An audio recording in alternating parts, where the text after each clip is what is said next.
ಶುದ್ಧಾನಂದೋರು ಸಂವಿದ್ಯುತಿಬಲಬಹುಲೌದಾರ್ಯವೀರ್ಯಾದಿದೇಹಂ ಚಿಂತಾ ಸಂತಾಪಲೇಪೋದ್ಭವಮೃತಿಮುಖರಾಶೇಷದೋಷಾತಿದೂರಂ ಸದ್ಭಿರ್ವೈರಾಗ್ಯಭಕ್ತಿಶ್ರುತಿಮತಿನಿಯತಧ್ಯಾನಜಜ್ಞಾನಯೋಗಾತ್ ಗಮ್ಯಂ ವಂದೇ ಮುಕುಂದಾವಿಧಮಮಲಮಲಂ ಬ್ರಹ್ಮವೇದಾಂತವೇದ್ಯಂ ಅಭ್ರಮಂ ಭಂಗರಹಿತಂ ಅಜಡಂ ವಿಮಲಂ ಸದಾ ಆನಂದತೀರ್ಥಮತುಳಂ ಭಜೆ ತಾಪತ್ರಯಾಪಹಂ ಮೂಕೋಪಿ ಯತ್ಪ್ರಸಾದೇನ ಮುಕುಂದ ಶಯನಾಯತೆ ರಾಜರಾಜಾಯತೆ ರಿಕ್ತೋ ರಾಘವೇಂದ್ರಂ ತಮಾಶ್ರಯೇ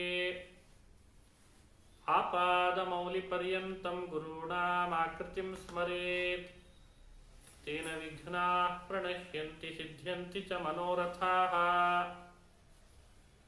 ಶ್ರೀ ಹರಿವಾಯು ಗುರುಗಳ ಚರಣಕಮಲಗಳಲ್ಲಿ ಭಕ್ತಿಪೂರ್ವಕ ಪ್ರಣಾಮಗಳನ್ನು ಅರ್ಪಿಸಿ ಶರನ್ನವರಾತ್ರಿಯ ಪರ್ವಕಾಲದಲ್ಲಿ ಭಗವದ್ಗೀತೆಯ ಏಕಾದಶೋಧ್ಯಾಯವನ್ನು ಸ್ವಲ್ಪ ಅನುಸಂಧಾನ ಮಾಡುವ ಪ್ರಯತ್ನ ಮಾಡ್ತಾ ಇದ್ದೇನೆ. ಏಕಾದಶೋಧ್ಯಾಯ ಅರ್ಜುನನ ಪ್ರಶ್ನೆಯೊಂದಿಗೆ ಪ್ರಾರಂಭ ಆಗ್ತದೆ.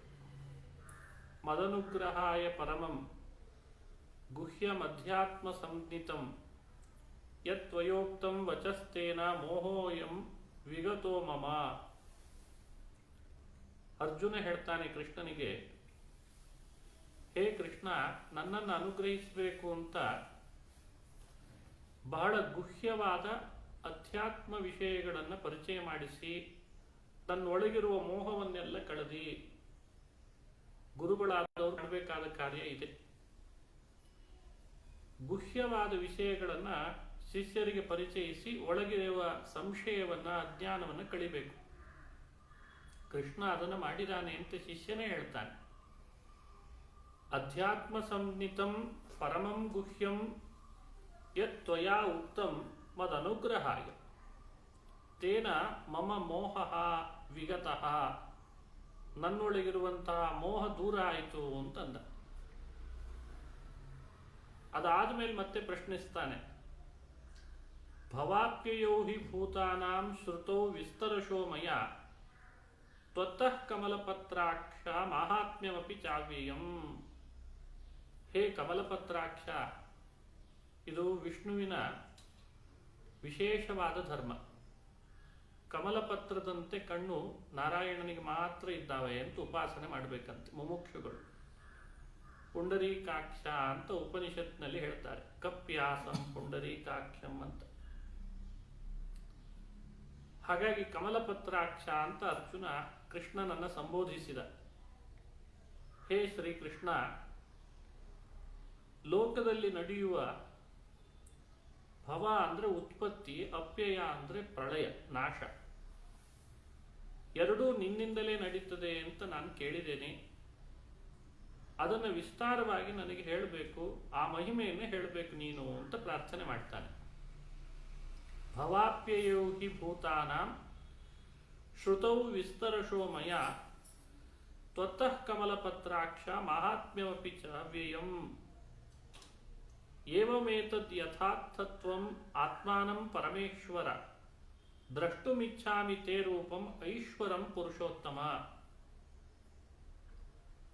ಎಲ್ಲ ನಿನ್ನಿಂದ ನಡೀತದೆ ಅಂತ ಕೇಳೋದಲ್ಲ, ಎಷ್ಟು ವಿಸ್ತಾರವಾಗಿ ಕೇಳಿದ್ರು ನೋಡಿದಾಗಂತೂ ಆಗಲ್ಲ. ನೋಡಿದಾಗ ಅದರ ತಿಳುವಳಿಕೆ ಮತ್ತಷ್ಟು ದೃಢವಾಗ್ತದೆ, ಸ್ಪಷ್ಟವಾಗ್ತದೆ. ಹಾಗಾಗಿ ನನಗೆ ನಿನ್ನಿಂದಲೇ ಎಲ್ಲವೂ ನಡೀತದೆ ಅಂತ ಅನ್ನೋದನ್ನು ಒಂದ್ಸಲಿ ತೋರಿಸಿಬಿಡು ಅಂತಂತಾನೆ. ದ್ರಷ್ಟುಮಿಚ್ಛಾಮಿ ತೇ ರೂಪಂ ಐಶ್ವರಂ ಪುರುಷೋತ್ತಮ. ಹೇ ಪುರುಷೋತ್ತಮ ಶ್ರೀಕೃಷ್ಣ, ತೇ ಐಶ್ವರಂ ದ್ರಷ್ಟುಮಿಚ್ಛಾಮಿ. ಐಶ್ವರ ಅಂದ್ರೆ ನೀನು ಎಲ್ಲವನ್ನು ನಿಯಮನ ಮಾಡ್ತಾ ಇದ್ದಿ, ಸಂಹಾರ ಮಾಡ್ತಾ ಇದ್ದಿ, ಸೃಷ್ಟಿ ಮಾಡ್ತಾ ಇದ್ದಿ ಅಂತ ನಿಯಮನ ಶಕ್ತಿ ಇದೆಯಲ್ಲ,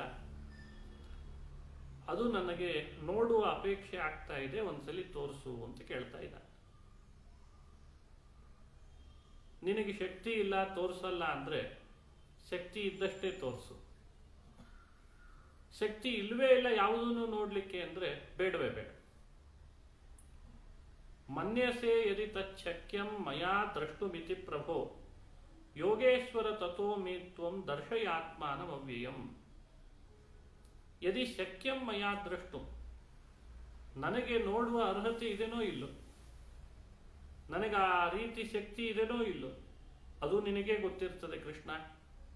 ಒಂದು ವೇಳೆ ಶಕ್ಯ ಅಂತ ಅನಿಸಿದರೆ ನನಗೆ ಆ ಭಗವಂತನ ವಿಶ್ವರೂಪವನ್ನು ತೋರಿಸು ಅಂತ ಪ್ರಾರ್ಥನೆ ಮಾಡ್ತಾ ಇದ್ದಾನೆ. ನಿನ್ನ ಆ ವಿಶ್ವರೂಪ ನೋಡ್ಬೇಕು ನಾನು. ಶ್ರೀ ಭಗವಾನುವಾಚ. ಅರ್ಜುನನ ಪ್ರಾರ್ಥನೆಗೆ ಅನುಗುಣ ಕೃಷ್ಣ ತನ್ನ ವಿಶ್ವರೂಪ ತೋರಿಸೋದ್ರಲ್ಲಿ ತಡ ಮಾಡಲಿಲ್ಲ.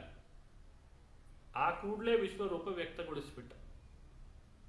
ಪಶ್ಯ ಮೇ ಪಾರ್ಥ ರೂಪಾಣಿ ಶತಶೋಥ ಸಹಸ್ರಶಃ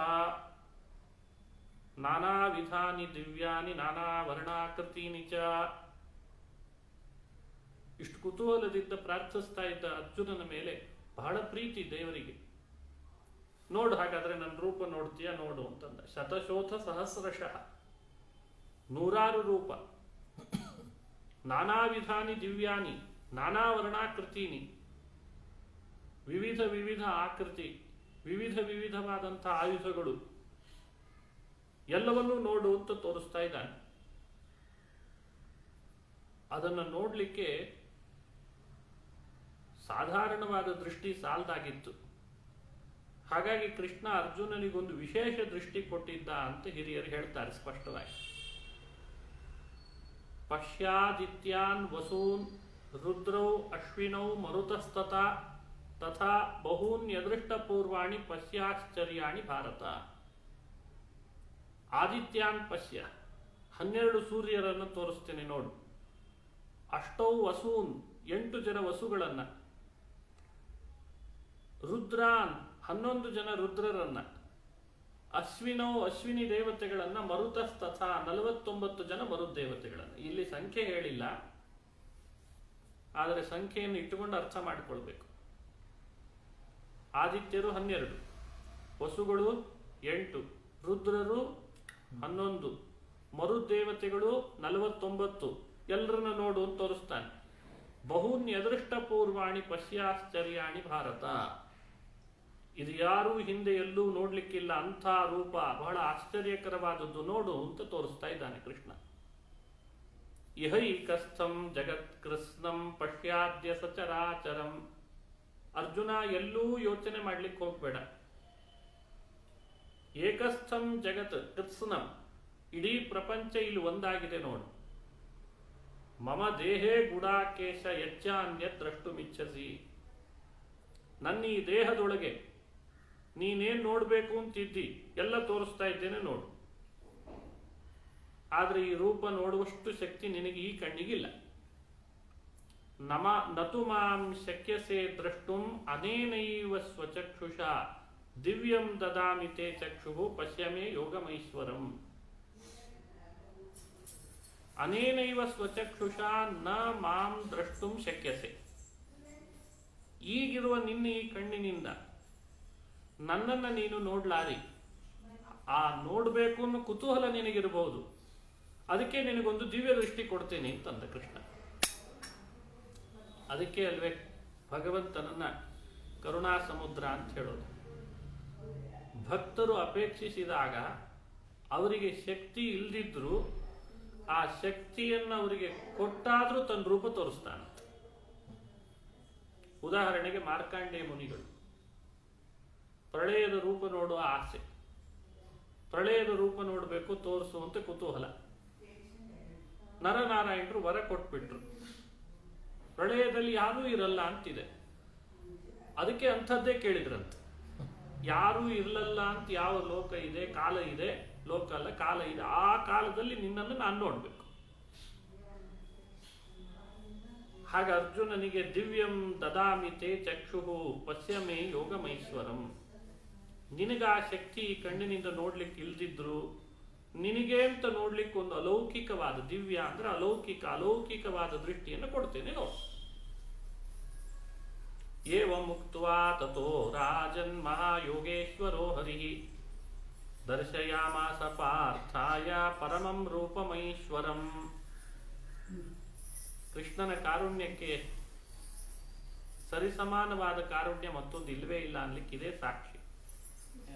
ಮಹಾಯೋಗೇಶ್ವರೋ ಹರಿಹಿ, ಮಹಾಯೋಗೇಶ್ವರನಾದ ಶ್ರೀಕೃಷ್ಣ ಅರ್ಜುನನಿಗೆ ದಿವ್ಯ ದೃಷ್ಟಿ ಕೊಟ್ಟದ್ದಲ್ಲದೆ ತನ್ನ ಐಶ್ವರಂ ಪರಮಂ ಐಶ್ವರಂ ರೂಪಂ ದರ್ಶಯಾಮ, ಆ ಅದ್ಭುತವಾದ ವಿಶ್ವರೂಪವನ್ನು ದರ್ಶನ ಮಾಡಿಸಿಬಿಟ್ಟು ಆ ರೂಪ ದರ್ಶನ ಮಾಡಿಸಿ ಆ ರೂಪದೊಳಗೆ ಏನೆಲ್ಲ ಇತ್ತು ಅಂತ ಅನ್ನೋದನ್ನು ವಿವರಣೆ ಮಾಡ್ತಾರೆ. ಅನೇಕ ವಕ್ತ್ರ ನಯನಂ ಅನೇಕಾದ್ಭುತ ದರ್ಶನಂ, ಮುಖಗಳು ಎಣಿಸ್ಲಿಕ್ಕೆ ಆಗ್ತಾ ಇಲ್ಲ ಎಷ್ಟು ಮುಖಗಳಿವೆ ಅಲ್ಲಿ ಅಂತ, ಅದಕ್ಕೆ ಅನೇಕ ಮುಖ. ಕಣ್ಣಂತೂ ಸರಿನೇ ಸರಿ, ಮುಖಗಳೇ ಅನೇಕ ಅಂದಮೇಲೆ ಒಂದೊಂದು ಮುಖದಲ್ಲಿ ಎರಡೆರಡು ಕಣ್ಣು ಅಂತ ಇಟ್ಟುಕೊಂಡ್ರು ಅವು ಅನೇಕ.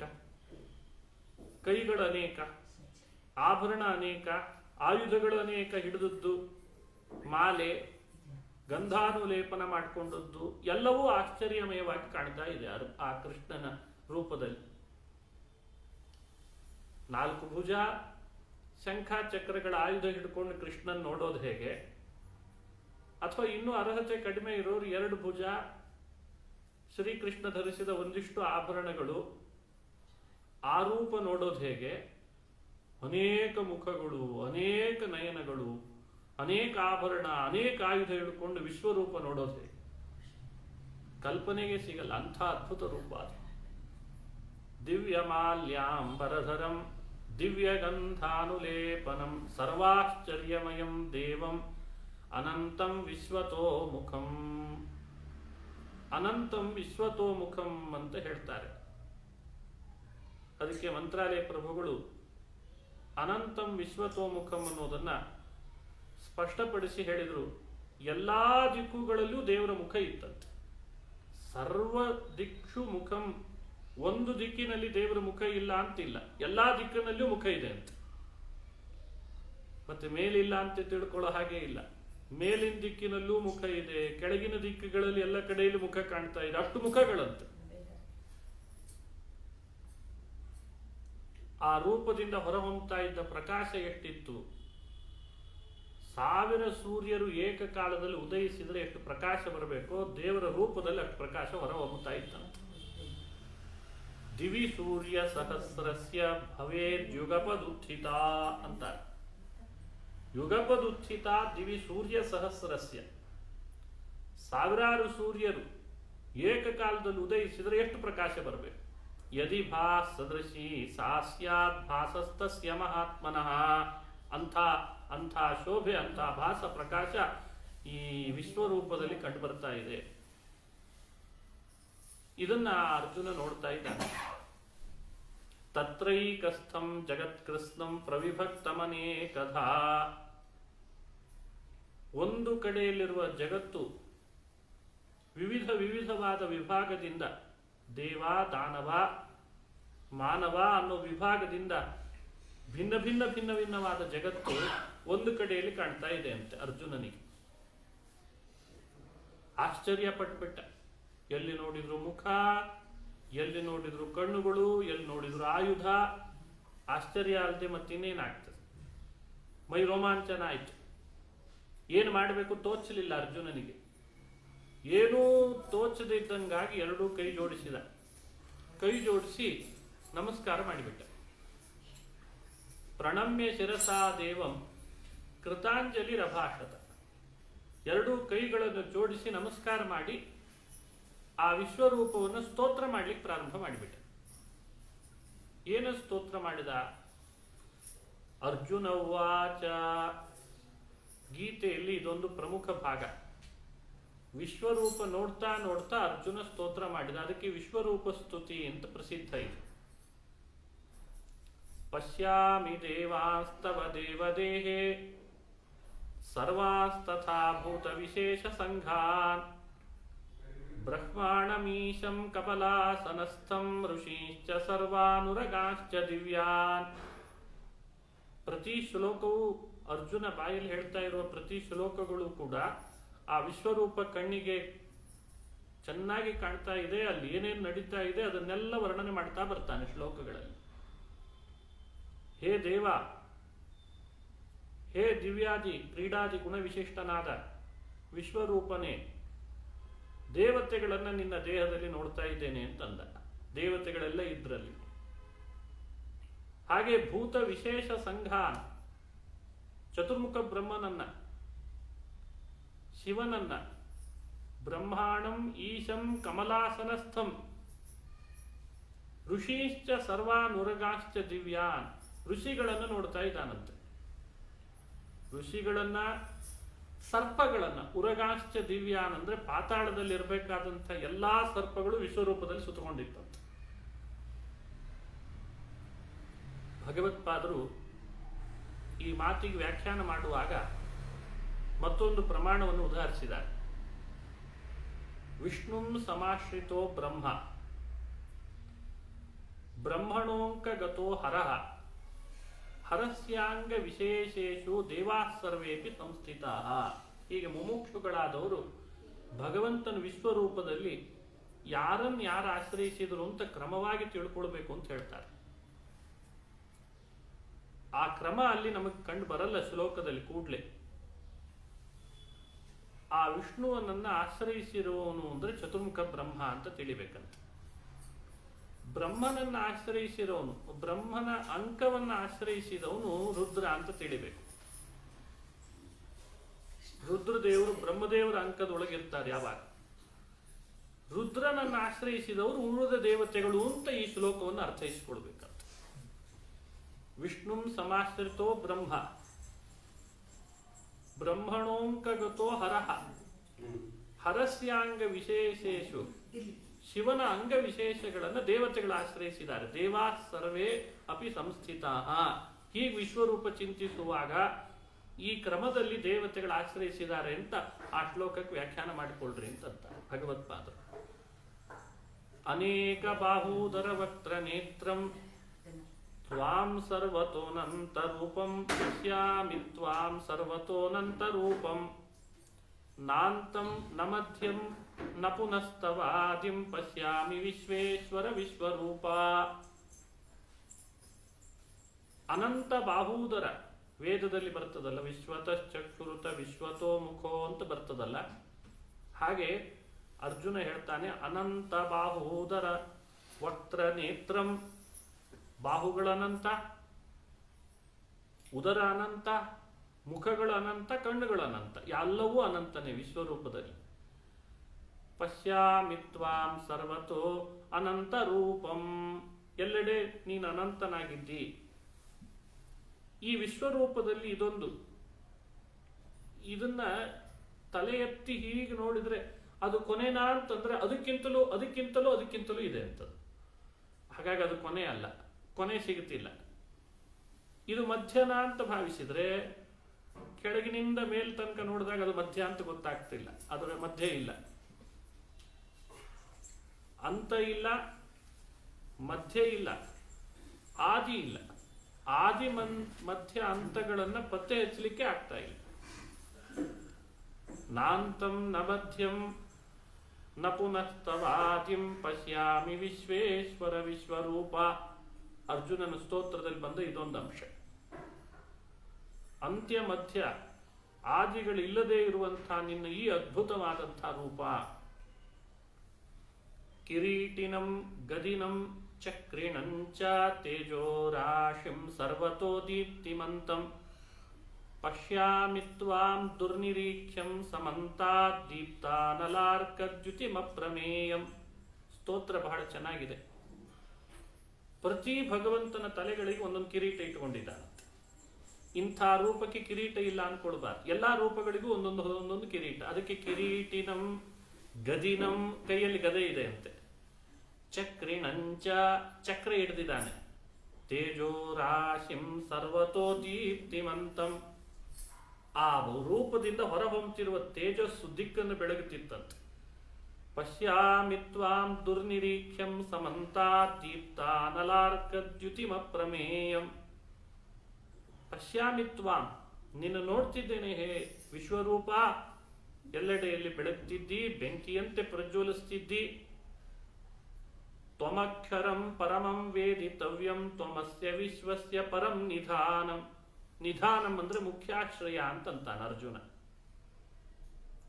ಏನು ಅಪೇಕ್ಷಿಸಿದ್ದ, ನಿನ್ನ ನಿಯಮನ ಶಕ್ತಿ ನಾನು ನೋಡಬೇಕು ಅಂತ, ನಿನ್ನ ಐಶ್ವರ್ಯ ನೋಡಬೇಕು, ಅದೆಲ್ಲ ಈ ರೂಪದಲ್ಲಿ ಕಂಡದ್ದಕ್ಕೆ ಸ್ತೋತ್ರ ಮಾಡ್ತಾ ಇದ್ದಾನೆ. ತಡಿಲಿಕ್ಕಾಗಲಿಲ್ಲ, ಭಕ್ತಿಯಿಂದ ಸ್ತೋತ್ರ ಮಾಡ್ತಾನೆ. ತ್ವಮಕ್ಷರಂ ಪರಮಂ ವೇದಿತವ್ಯಂ, ನೀನೇ ಅಕ್ಷರ, ನೀನೇ ಮುಖ್ಯಾಶ್ರಯ ನಿಧಾನಂ. ತ್ವಮವ್ಯಯ ಶಾಶ್ವತ ಧರ್ಮಭೋಕ್ತ, ನಿನಗೆ ನಾಶವೇ ಇಲ್ಲ, ನೀನು ಸನಾತನ, ನೀನು ಧರ್ಮರಕ್ಷಕ ಅಂತ ಅವನನ್ನು ಸ್ತೋತ್ರ ಮಾಡಿದ. ಅನಾದಿ ಮಧ್ಯಾಂತಮನಂತ ವೀರ್ಯಂ ಅನಂತ ಬಾಹುಂ ಶಶಿ ಸೂರ್ಯ ನೇತ್ರಂ. ವಿಶ್ವರೂಪದಲ್ಲಿ ಭಗವಂತನ ಕಣ್ಣುಗಳೇ ಸೂರ್ಯ ಹಾಗೂ ಚಂದ್ರರಾಗಿದ್ರು ಅಂತ ವರ್ಣನೆ ಇದೆ. ನಾವು ಆಕಾಶದಲ್ಲಿ ನೋಡೋ ಸೂರ್ಯ ಚಂದ್ರರೇ ವಿಶ್ವರೂಪದ ಕಣ್ಣುಗಳಾಗಿದ್ರು ಅಂತ ಹೇಳ್ತಾನೆ ಅರ್ಜುನ.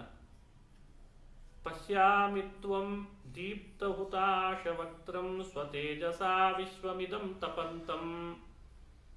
ದೀಪ್ತ ಹುತಾಶವಕ್ತ್ರಂ, ಕಣ್ಣುಗಳು ಸೂರ್ಯ ಚಂದ್ರರು, ಮುಖ ತೆಗೆದಿದ್ದಾನೆ, ಬಾಯಿ ತೆಗೆದಿದ್ದಾನೆ, ಅಲ್ಲಿ ಬೆಂಕಿ ಬೆಂಕಿ ಬರ್ತಾ ಇದೆ ಅಂತ. ತನ್ನದೇ ತೇಜಸ್ಸಿನಿಂದ ಇಡೀ ಪ್ರಪಂಚವನ್ನ ತಪಂತಂ, ಭಾರಿ ಅದ್ಭುತವಾದ ರೀತಿಯಲ್ಲಿ ತಪಿಸುವಂತಹ ಭಗವಂತ ಅಂತ ವರ್ಣನೆ ಮಾಡ್ತಾರೆ. ಈ ಶ್ಲೋಕಕ್ಕೆ ವ್ಯಾಖ್ಯಾನಿಸುವಾಗ ಭಗವತ್ಪಾದರು ಒಂದು ವಿಷಯವನ್ನು ಸ್ಪಷ್ಟಪಡಿಸ್ತಾರೆ. ಯಸ್ಮಾತ್ ಯಜ್ಜಾಯತೆ ಚಾಂಗಾಲ್ ಲೋಕವೇದಾದಿಕಂ ಹರೇಃ ತನ್ನಾಮವಾಚ್ಯಮಂಗಂ ತದ್ಯಥಾ ಬ್ರಹ್ಮಾದಿಕಂ ಮುಖಂ. ಭಗವಂತನ ಒಂದೊಂದು ಅಂಗಗಳಿಂದ ಲೋಕಗಳು ದೇವತೆಗಳು ಉತ್ಪತ್ತಿ ಆಗ್ತಾರೆ ಅಂತ ನಾವು ಕೇಳ್ತೇವೆ ಪುರುಷ ಸೂಕ್ತದಲ್ಲಿ. ಅವರಿಗೆಲ್ಲ ಆ ನಾಮಗಳು ಬಂದ್ವಂತ, ಅದಕ್ಕೋಸ್ಕರನೇ ತನ್ನಾಮವಾಚ್ಯಂ ಅಂಗಂ ತದ್ಯಥಾ ಬ್ರಹ್ಮಾದಿಕಂ ಮುಖಂ. ಬ್ರಾಹ್ಮಣೋಸ್ಯ ಮುಖಮಾಸೀತ್ ಅಂತ ಕೇಳ್ತೇವೆ. ಸೂರ್ಯ ಹಾಗೂ ಚಂದ್ರರು ನೇತ್ರವನ್ನು ಆಶ್ರಯಿಸಿ ಇರ್ತಾರೆ, ಯಾವಾಗಲೂ ಭಗವಂತನ ಕಣ್ಣನ್ನು ಆಶ್ರಯಿಸಿ ಇರ್ತಾರೆ. ಹಾಗಾಗಿ ಅರ್ಜುನ ಸ್ತೋತ್ರ ಮಾಡುವಾಗ ಶಶಿ ಸೂರ್ಯ ನೇತ್ರಂ ಅಂತ ಹೇಳಿದ್ನಂತೆ. ಶಶಿ ಸೂರ್ಯ ನೇತ್ರಂ ಅಂದ್ರೆ ಸೂರ್ಯ ಚಂದ್ರರೇ ನಿನ್ನ ಕಣ್ಣಾಗಿದ್ದಾರೆ ಅಂದ್ರೆ, ಕೆಲವರು ಸೂರ್ಯ ಚಂದ್ರರು ಅನ್ನೋ ಜೀವರು ವಿಶ್ವರೂಪದಲ್ಲಿ ತೋರಿಸಿದ ಬ್ರಹ್ಮ ಒಂದು ಅಂತ ಅರ್ಥ ಬರೆದ್ರು. ಅದಕ್ಕೆ ಕೂಡಲೇ ಭಗವತ್ಪಾದರು ತಿಳಿಸಿದ್ರು, ಸೂರ್ಯ ಚಂದ್ರರೇ ಪರಮಾತ್ಮ ಅಲ್ಲ, ಸೂರ್ಯ ಚಂದ್ರರು ಕಣ್ಣನ್ನು ಆಶ್ರಯಿಸಿದ್ದಾರೆ ಅಂತ ಅರ್ಥ. ಯಾಕೆಂದ್ರೆ ಅವ್ರು ಹುಟ್ಟಿ ಬಂದದ್ದು ಅದರಿಂದ ಅಂತ ಅಭಿಪ್ರಾಯ. ದ್ಯಾವಾ ಪೃಥಿವ್ಯೋರಿದಮಂತರಂ ಹಿ ವ್ಯಾಪ್ತಂ ತ್ವಯೈಕೇನ ದಿಶಶ್ಚ ಸರ್ವಾಃ ದೃಷ್ಟ್ವಾದ್ಭುತಂ ರೂಪಮುಗ್ರಂ ತದೇವಂ ಲೋಕತ್ರಯಂ ಪ್ರವ್ಯಥಿತಂ ಮಹಾತ್ಮನ್. ದ್ಯಾವಾ ಪೃಥಿವ್ಯೋಃ ಯದಂತರಂ ತದಪಿ ವ್ಯಾಪ್ತಂ. ದ್ಯುಲೋಕ ಆಕಾಶ, ಅಂತರಿಕ್ಷಾದಿಗಳು, ಕೆಳಗಿರುವ ಪೃಥ್ವಿ ಲೋಕ, ಮಧ್ಯದಲ್ಲಿ ಒಂದಿಷ್ಟು ಅವಕಾಶ ಇದೆ ಅಲ್ಲ, ಸ್ವಲ್ಪವೂ ಬಿಡದೆ ಅದನ್ನೆಲ್ಲ ವ್ಯಾಪಿಸಿದ್ನಂತೆ ವಿಶ್ವರೂಪದಲ್ಲಿ. ಅದನ್ನು ಅರ್ಜುನ ಹೇಳ್ತಾನೆ, ದ್ಯಾವಾ ಪೃಥಿವ್ಯೋ ಇದಮಂತರಂ ಹಿ ವ್ಯಾಪ್ತಂ ತ್ವಯೈಕೇನ. ಯಾರು ವ್ಯಾಪಿಸ್ಲಿಕ್ಕೆ ಸಾಧ್ಯ? ಆಕಾಶವನ್ನು ವ್ಯಾಪಿಸಿರುತ್ತೆ, ಅದಿಲ್ಲದ ಜಾಗವೇ ಇಲ್ಲ. ಇಲ್ಲಿ ನೋಡಿದ್ರೆ ವಿಶ್ವರೂಪವೇ ವ್ಯಾಪಿಸಿಬಿಟ್ಟಿದೆ. ಸ್ವಲ್ಪವೂ ಅವಕಾಶ ಇಲ್ಲದಷ್ಟು ಭಗವಂತ ಎಲ್ಲವನ್ನು ವ್ಯಾಪಿಸಿದಾನೆ. ದೃಷ್ಟ್ವಾದ್ಭುತಂ ರೂಪಮುಗ್ರಂ ತದೇವಂ. ಇಷ್ಟು ಅದ್ಭುತವಾದ ರೂಪ, ಬಹಳ ಉಗ್ರವಾದದ್ದು ಅಂತಾರೆ. ಉಗ್ರಂ ತವೇದಂ ಲೋಕತ್ರಯಂ ಪ್ರವ್ಯಥಿತಂ ಮಹಾತ್ಮನ್. ಈ ರೂಪ ನೋಡೋದೇ ಕಠಿಣ. ಮೂರು ಲೋಕ ಇದನ್ನು ನೋಡಿದ ಕೂಡಲೇ ಹೆದರುತ್ತದೆ. ಪ್ರವ್ಯಥಿತಂ, ಹೇ ಮಹಾತ್ಮನ್ ಅಂತ ಅರ್ಜುನ ಸ್ತೋತ್ರ ಮಾಡಿದ. ಇದಕ್ಕೆ ಭಗವತ್ಪಾದರು ನಿರ್ಣಯ ಕೊಡ್ತಾರೆ. ಭಗವಂತನ ರೂಪವನ್ನು ಉಗ್ರ ಅಂತ ಹೇಳಿದ್ರೆ ಉಗ್ರತೆ ದೋಷವೋ ಗುಣವೋ ಅಂತ ಪ್ರಶ್ನೆ. ಹಾಗೆ ಇದೆ. ದೃಷ್ಟ್ವಾದ್ಭುತಂ ರೂಪಮುಗ್ರಂ ತವೇದಂ ಲೋಕತ್ರಯಂ ಪ್ರವ್ಯಥಿತಂ ಮಹಾತ್ಮನ್. ಭಗವಂತನಲ್ಲಿ ಉಗ್ರತೆ ಗುಣನೋ ದೋಷನೋ? ಪ್ರವ್ಯಥಿತಂ, ಮೂರು ಲೋಕ ನಿನ್ನ ಈ ರೂಪ ನೋಡಿ ಹೆದರುತ್ತದೆ ಅಂದ್ರೆ, ಹೆದರಿಸೋದು ಅಂದ್ರೆ ಭಯೋತ್ಪಾದನೆ ದೋಷನೋ ಗುಣನೋ? ಹೇಗೆ ಅರ್ಥೈಸಿಕೊಳ್ಬೇಕು ಶ್ಲೋಕವನ್ನು, ಭಗವದ್ಗೀತೆಯನ್ನು? ಬಹಳ ಕಠಿಣ. ಅದಕ್ಕೆ ಭಗವತ್ಪಾದರಂತಾರೆ, 3 ಲೋಕದಲ್ಲಿ ಈ ನಿನ್ನ ರೂಪ ನೋಡಿದವರು ಇದರಿಂದ ಹೆದರ್ತಾರೆ ಅಂದ್ರೆ ಅರ್ಥ ಬೇರೆ ಇದೆ. ತ್ರಿಲೋಕೇಶು ಸ್ಥಿತೈರ್ಭಕ್ತೈ ಅರ್ಜುನಾಯ ಪ್ರದರ್ಶಿತಂ ದೃಷ್ಟಂ ವಿಷ್ಣೋರ್ ವಿಶ್ವರೂಪಂ ಸ್ವಯೋಗ್ಯತ್ವಾನುಸಾರತಃ. ಇನ್ಯಾವ ವ್ಯಾಖ್ಯಾನಕಾರರು ಈ ವಿಷಯ ಬರೀಲಿಲ್ಲ, ಭಗವತ್ಪಾದರು ಮಾತ್ರ ಬರೆದ್ರು ಇದನ್ನು. ತ್ರಿಲೋಕೇಶು ಸ್ಥಿತೈರ್ಭಕ್ತೈ ಅರ್ಜುನಾಯ ಪ್ರದರ್ಶಿತಂ ದೃಷ್ಟಂ ವಿಷ್ಣೋರ್ ವಿಶ್ವರೂಪಂ ಸ್ವಯೋಗ್ಯತ್ವಾನುಸಾರತಃ. ಭಗವಂತನ ರೂಪ ವಿಶ್ವರೂಪ 3 ಲೋಕದಲ್ಲಿದ್ದವರೆಲ್ಲರೂ ಕಂಡ್ರು ಅಂದ್ರೆ ಅರ್ಥ ಏನು? ಅವರವರ ಅರ್ಹತೆಗೆ ಅನುಗುಣವಾಗಿ ಅವರಿಗೆ ತೋರಿಸಿದ ಅಂತ ಅರ್ಥ ಅಂತ. ಅದೇ ಸಮಯದಲ್ಲಿಯೂ ಕೂಡ ಹಾಗಾಗಿ ಎಲ್ಲರೂ ಒಂದೇ ರೀತಿ ಅರ್ಜುನ ನೋಡಿದಷ್ಟೇ ನೋಡಿದ್ರು ಅಂತ ಇಲ್ಲಂತೆ. ನಮಗೆ ಗೀತೆ ಮೇಲ್ನೋಟಕ್ಕೆ ನೋಡಿದಾಗ ಎಲ್ಲರೂ ನೋಡಿಬಿಟ್ರು ವಿಶ್ವರೂಪವನ್ನ ಅಂತ, ಎಲ್ರಿಗೆ ದೇವರು ತೋರಿಸಿಲ್ಲ ಅಂತ ಸ್ಪಷ್ಟ ಹೇಳ್ತಾರೆ. ಪ್ರಾಯ ಸಹೈವ ಪಾರ್ಥೇನ ಪ್ರಾಯೋಭೀತಾಶ್ಚ ತೇಖಿಲ. 3 ಲೋಕದಲ್ಲಿರುವವರು ಇಂಥ ವಿಶ್ವರೂಪವನ್ನು ಕಂಡಾಗ ಅರ್ಹತೆ ಇಲ್ಲದೆ ಇದ್ದವ್ರು ನೋಡಿದ್ರೆ ಅವರಿಗೆ ಭಯ ಆಯ್ತಂತೆ. ಅದಕ್ಕೆ ಪ್ರವ್ಯಥಿತಂ ಅಂತ, ಅಂಥವರಿಗೆ ಭಯಪಡಿಸಿದ ಅನ್ನೋದು ಸರಿ ಅಂತ. ಹಾಗಾದ್ರೆ ಅರ್ಜುನ ಭಯಪಟ್ನಾನ ಅಂತ ಪ್ರಶ್ನೆ ಕೇಳಿದ್ರೆ ಅರ್ಜುನ ಭಯಪಟ್ಟಿಲ್ಲ ಅಂತ ಉತ್ತರ ಕೊಡ್ತಾರೆ. ಯಾಕೆ? ನೋಡಿ ನೋಡಿ ಅಭ್ಯಾಸ ಇದ್ದವ್ರು ಭಯ ಪಡಲ್ಲಂತೆ. ಎಂದೋ ಒಂದಿನ ಬಂದಿರ್ತಾರಲ್ಲ ಅವ್ರಿಗೆ ಭಯ ಆಗ್ಬಿಡ್ತದಂತೆ. ಅದಕ್ಕೆ ಸ್ಪಷ್ಟಪಡಿಸ್ತಾರೆ, ದರ್ಶನ ಅಭ್ಯಾಸತೋ ದೃಷ್ಟಿ ಆನಂದೋದ್ರೇಕತಾ ಭವೇತ್. ಇದೇ ವಿಶೇಷ. ದಿನಾ ಭಗವಂತನ ಪೂಜೆ, ಭಗವಂತನಲ್ಲಿ ಪ್ರಾರ್ಥನೆ, ಮಾಡಬೇಕಾದ ಉಪಚಾರಗಳು, ಗಂಧಾದಿ ಅರ್ಚನ ದಿನಾ ಮಾಡ್ತಾ ಇದ್ದವರಿಗೆ ಭಗವಂತ ಒಂದಿನ ಕಂಡ ಅಂದ್ರೆ ಕಣ್ತುಂಬ ನೀರು ಸುರಿತದ. ಅಂತೂ ಇಷ್ಟು ದಿವಸ ಆದ್ಮೇಲೆ ಕಂಡಲ್ಲಪ್ಪ ಅಂತ. ನಮ್ದೇ ಈ ಸ್ಥಿತಿ ಇರ್ತದೆ ಅಂದ್ರೆ ಅರ್ಜುನಾದಿಗಳೆಲ್ಲ ಇಂದ್ರನ ಅವತಾರ, ಅವ್ರಿಗೆ ಹೇಗಿರ್ಬೇಡ? ಅವ್ರಿಗೇನ್ ಮಾಡಿರ್ತಾನೆ ಭಗವಂತ? ತನ್ನ ವಿಶ್ವರೂಪ ತೋರಿಸಿದ್ರಿಂದ ಭಯ ಅಲ್ಲಂತೆ, ಆನಂದದ ಉದ್ರೇಕದ ಆನಂದ ಬಾಷ್ಪ ಸುರಿಸಿದ್ದಂತೆ. ಹಾಗಾದ್ರೆ ಭಯಪಟ್ಟ ವರ್ಗ ಒಂದು ಬೇರೆ ಇದೆ, ಆನಂದ ಉದ್ರೇಕಕ್ಕೆ ಒಳಪಟ್ಟಂಥವ್ರು ಬೇರೆ ಇದ್ದಾರೆ. ಅದರಲ್ಲಿ ಅರ್ಜುನ ಸ್ತೋತ್ರ ಮಾಡುವಾಗ ಭಯಪಟ್ಟ ವರ್ಗವನ್ನು ಉದ್ದೇಶಿಸಿ ಪ್ರವ್ಯಥಿತಂ ತ್ರಿಜತ್ರಯಂ ಅಂತ ಹೇಳಿದ್ದಾನಾದ್ರಿಂದ ಇಲ್ಲಿ ಅದರ ವಿರೋಧ ಇಲ್ಲ ಅಂತ ಭಗವತ್ಪಾದರು ವ್ಯಾಖ್ಯಾನ ಮಾಡ್ತಾರೆ. ದೇವರು ಕೂಡ ತಂಗಾರೆ, ಭಗವಂತನಿಗೆ ಆನಂದ ಉದ್ರೇಕ ಅಲ್ಲ, ಭಗವಂತನನ್ನು ನೋಡೋರಿಗೆ. ಅವನಿಗೆ ನಾನು ಆನಂದ ಪೂರ್ಣ ಉದ್ರೇಕ ಹೇಳಿದೆ. ಅವನಿಗೆ ಯಾರು ಭಗವಂತನನ್ನು ನೋಡ್ತಾರಲ್ಲ, ಅರ್ಜುನ ನೋಡಿದ್ರಿಂದ ಅವನಿಗೆ ಭಯ ಆಯ್ತಾ ಅಥವಾ ಅವನಿಗೆ ನೋಡಿದ್ರಿಂದ ಆನಂದದ ಉದ್ರೇಕ ಆಯ್ತಾ? ಅದಕ್ಕೆ ಆನಂದ ಉದ್ರೇಕತಾ ಭವೇತ್ ಅಂತಂತಾರೆ. ಆನಂದ ಉದ್ರೇಕ ಯಾಕಾಯ್ತು? ದೃಷ್ಟಿ ಅಭ್ಯಾಸತೋ ದೃಷ್ಟಿ, ದರ್ಶನ ಅಭ್ಯಾಸತಃ. ಕೃಷ್ಣನನ್ನು ನೋಡಿ ನೋಡಿ ನೋಡಿ ಅವನಿಗೆ ಅಭ್ಯಾಸ ಆಗಿದೆ. ಕೃಷ್ಣನ ಅಚಿಂತ್ಯ ಶಕ್ತಿಗಳು ಅಷ್ಟು ಕೃಷ್ಣನ ಒಡನಾಡಿ ಆದದ್ರಿಂದ ಅಭ್ಯಾಸ ಹೆಚ್ಚಾದಂಗೆ ಭಗವಂತ ತನ್ನ ರೂಪ ವಿಶೇಷ ತೋರಿಸಿದ ಕೂಡಲೇ ಮತ್ತಷ್ಟು ಆನಂದ ಆಯ್ತಂತೆ. ಇದು ಏನು ಅದ್ಭುತ ದೇವರ ರೂಪ, ಅದನ್ನು ಅನುಭವಿಸಿದ. ತಸ್ಮಿನ್ ಕಾಲೇಶ್ಚ ಭೂಮೇಶ್ಚ ಭಾರ ಹಾರಾರ್ಥ ಮುದ್ಯಮಾತ್, ಭಾರ ಹಾರಾರ್ಥ ಮುದ್ಯಮಾತ್ ಉಗ್ರತ್ವಮಿವ ಸರ್ವತ್ರ ನ ಭೀತಿರ್ಬ್ರಹ್ಮದರ್ಶಿನಾಂ. ಭಗವತ್ಪಾದರು ಹೇಳಿರುವ ಮಾತು.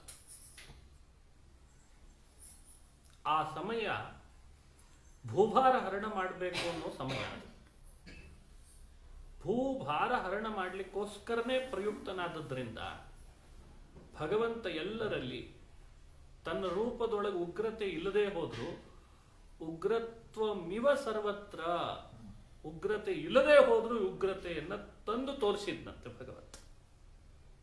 ಹಾಗಾದ್ರೆ ಉಗ್ರತ್ವ ಭಗವಂತನಲ್ಲಿ ದೋಷ ಇಲ್ಲ ಅಂತ ಸ್ಪಷ್ಟಪಡಿಸಿ. ಯಾವುದು ಪ್ರದರ್ಶನವೋ ಅದು ದೋಷ ಅಂತ ಯಾರು ಪರಿಗಣಿಸ್ತಾರೆ. ಒಬ್ಬನಿಗೆ ನೃಸಿಂಹನಾಗಿ ನೀನು ಇವತ್ತು ಆಕ್ಟಿಂಗ್ ಮಾಡಬೇಕು ಅಂತ ಹೇಳಿರ್ತಾನೆ ನಿರ್ದೇಶಕ. ಅವನಿಗೇನು ಸಿಟ್ಟು ಬಂದಿರಲ್ಲ, ಆದ್ರೆ ಬರುವಾಗ ಮಾತ್ರ ಆ ಧ್ವನಿ, ಅವನು ಹಾಕೊಂಡ ಕಾಸ್ಟ್ಯೂಮು ನೋಡೋರಿಗೆಲ್ಲ ಅದು ಭಯ ಪಡಿಸ್ತದೆ. ಆದ್ರೆ ಅವನಲ್ಲಿ ಆ ಥರದ ಭಯ ಹುಟ್ಟಿಸುವ ಗುಣ ಇದೆ ಅಂತ ಅರ್ಥನ ಪ್ರದರ್ಶನ. ಹಾಗೆ ಉಗ್ರತ್ವಮಿವ ಸರ್ವತ್ರ ನಭೀತಿ ಬ್ರಹ್ಮದರ್ಶಿನ. ಒಂದು ಬಾರಿ ಭಗವಂತನ ಜ್ಞಾನ ಪಡೆದ ಬ್ರಹ್ಮಜ್ಞಾನಿಗಳು ಅಂತಾಗಿಬಿಟ್ರೆ ಯಾವತ್ತೂ ಭಗವದ್ ರೂಪ ಕಂಡಾಗ ಅವರಿಗೆ ಭಯ ಆಗಲ್ಲಂತೆ. ಇದು ಇಲ್ಲಿ ಕೊಟ್ಟ ನಿರ್ಣಯ ಅಷ್ಟೇ ಅಲ್ಲ, ಇನ್ನಿತರ ಪುರಾಣಗಳಲ್ಲಿ ಭಗವಂತನನ್ನು ನೋಡಿ ಎಲ್ಲಾದರೂ ಒಂದು ಕಡೆ ಸ್ತೋತ್ರ ಮಾಡುವಾಗ ಭಕ್ತ ಭಯ ಆಯಿತು ಅಂತ ಏನಾದರೂ ವರ್ಣನೆ ಕಂಡ್ರೆ ಭಯಪಡಿಸಿದ ಭಗವಂತನಿಗೆ ದೋಷ ಇದೆ ಅಂತಾಗ್ಬಿಡುತ್ತೆ. ಹಾಗಾಗಿ ಅವನಿಗೆ ಭಯನೂ ಇಲ್ಲ, ಇವನು ಭಯ ಪಡಿಸೂ ಇಲ್ಲ ಅಂತ ಹೇಳಿ ವ್ಯಾಖ್ಯಾನ ಮಾಡಿಕೊಳ್ರಿ ಅಂತಾರೆ ಭಗವತ್ಪಾದ. ಅರ್ಜುನಾದಧಿಕ ಏತು ತೇಷಾಂ ಭೀತಿರ್ನ ಚಾಭವತ್. ಆಕಾಶ ಮಂಡಲದಲ್ಲಿ ಬ್ರಹ್ಮಾದಿ ದೇವತೆಗಳು ವಿಶ್ವರೂಪ ದರ್ಶನ ಮಾಡಲಿಕ್ಕೆ ಬಂದಿದ್ರಂತೆ. ಅವರೆಲ್ಲ ಅರ್ಜುನಾದಧಿಕಾಹ, ಪದವಿಯಲ್ಲಿ ಅರ್ಜುನನಿಗಿಂತ ಅವರು ಅತ್ಯುತ್ತಮರು ಕಕ್ಷೆಯಲ್ಲಿ. ಅವರಿಗೆ ಲವಲೇಶ ಭಯ ಆಗಿಲ್ಲ, ಆನಂದದಿಂದ ವಿಶ್ವರೂಪ ದರ್ಶನ ಮಾಡ್ತಾ ಇದ್ದಾರೆ. ಏನ್ ರೂಪ, ಏನ್ ಅದ್ಭುತ. ಯಾರ್ಯಾರವರು? ಶ್ರೀ ಬ್ರಹ್ಮರುದ್ರ ಪೂರ್ವಾಣ ಕೃಷ್ಣಾಯ ಭೀಮರಾಮಯೋ. ದ್ರೌಪದಿಗೂ ಕಂಡಿದೆ ಅಂತೆ ವಿಶ್ವರೂಪ. ಕೃಷ್ಣಾಯ ಭೀಮರಾಮಯೋ, ಭೀಮಸೇನನಿಗೆ ಕಂಡಿದೆ. ರಾಮ ಬಲರಾಮ ಅಂತ ಅರ್ಥ. ಭೀಮಸರಿ ಶೇಷ ಅವತಾರನಾದ ಬಲರಾಮ, ಲಕ್ಷ್ಮೀದೇವಿ, ಬ್ರಹ್ಮದೇವರು, ರುದ್ರದೇವರು ಎಲ್ಲ ವಿಶ್ವರೂಪ ನೋಡ್ತಾ ಇದ್ದಾರೆ. ಅವರವರ ಅರ್ಹತೆಗೆ ಅನುಗುಣವೇ ಅವರಿಗೆಲ್ಲ ಭಗವಂತ ತನ್ನ ರೂಪ ಒಂದೇ ಆದರೂ ಎಲ್ಲರಿಗೂ ಕಾಣುವ ಹಾಗೆ ಮಾಡಿದ. ಒಂದು ಲವಲೇಶ ಅವರಿಗೆ ಭಯ ಇಲ್ಲ.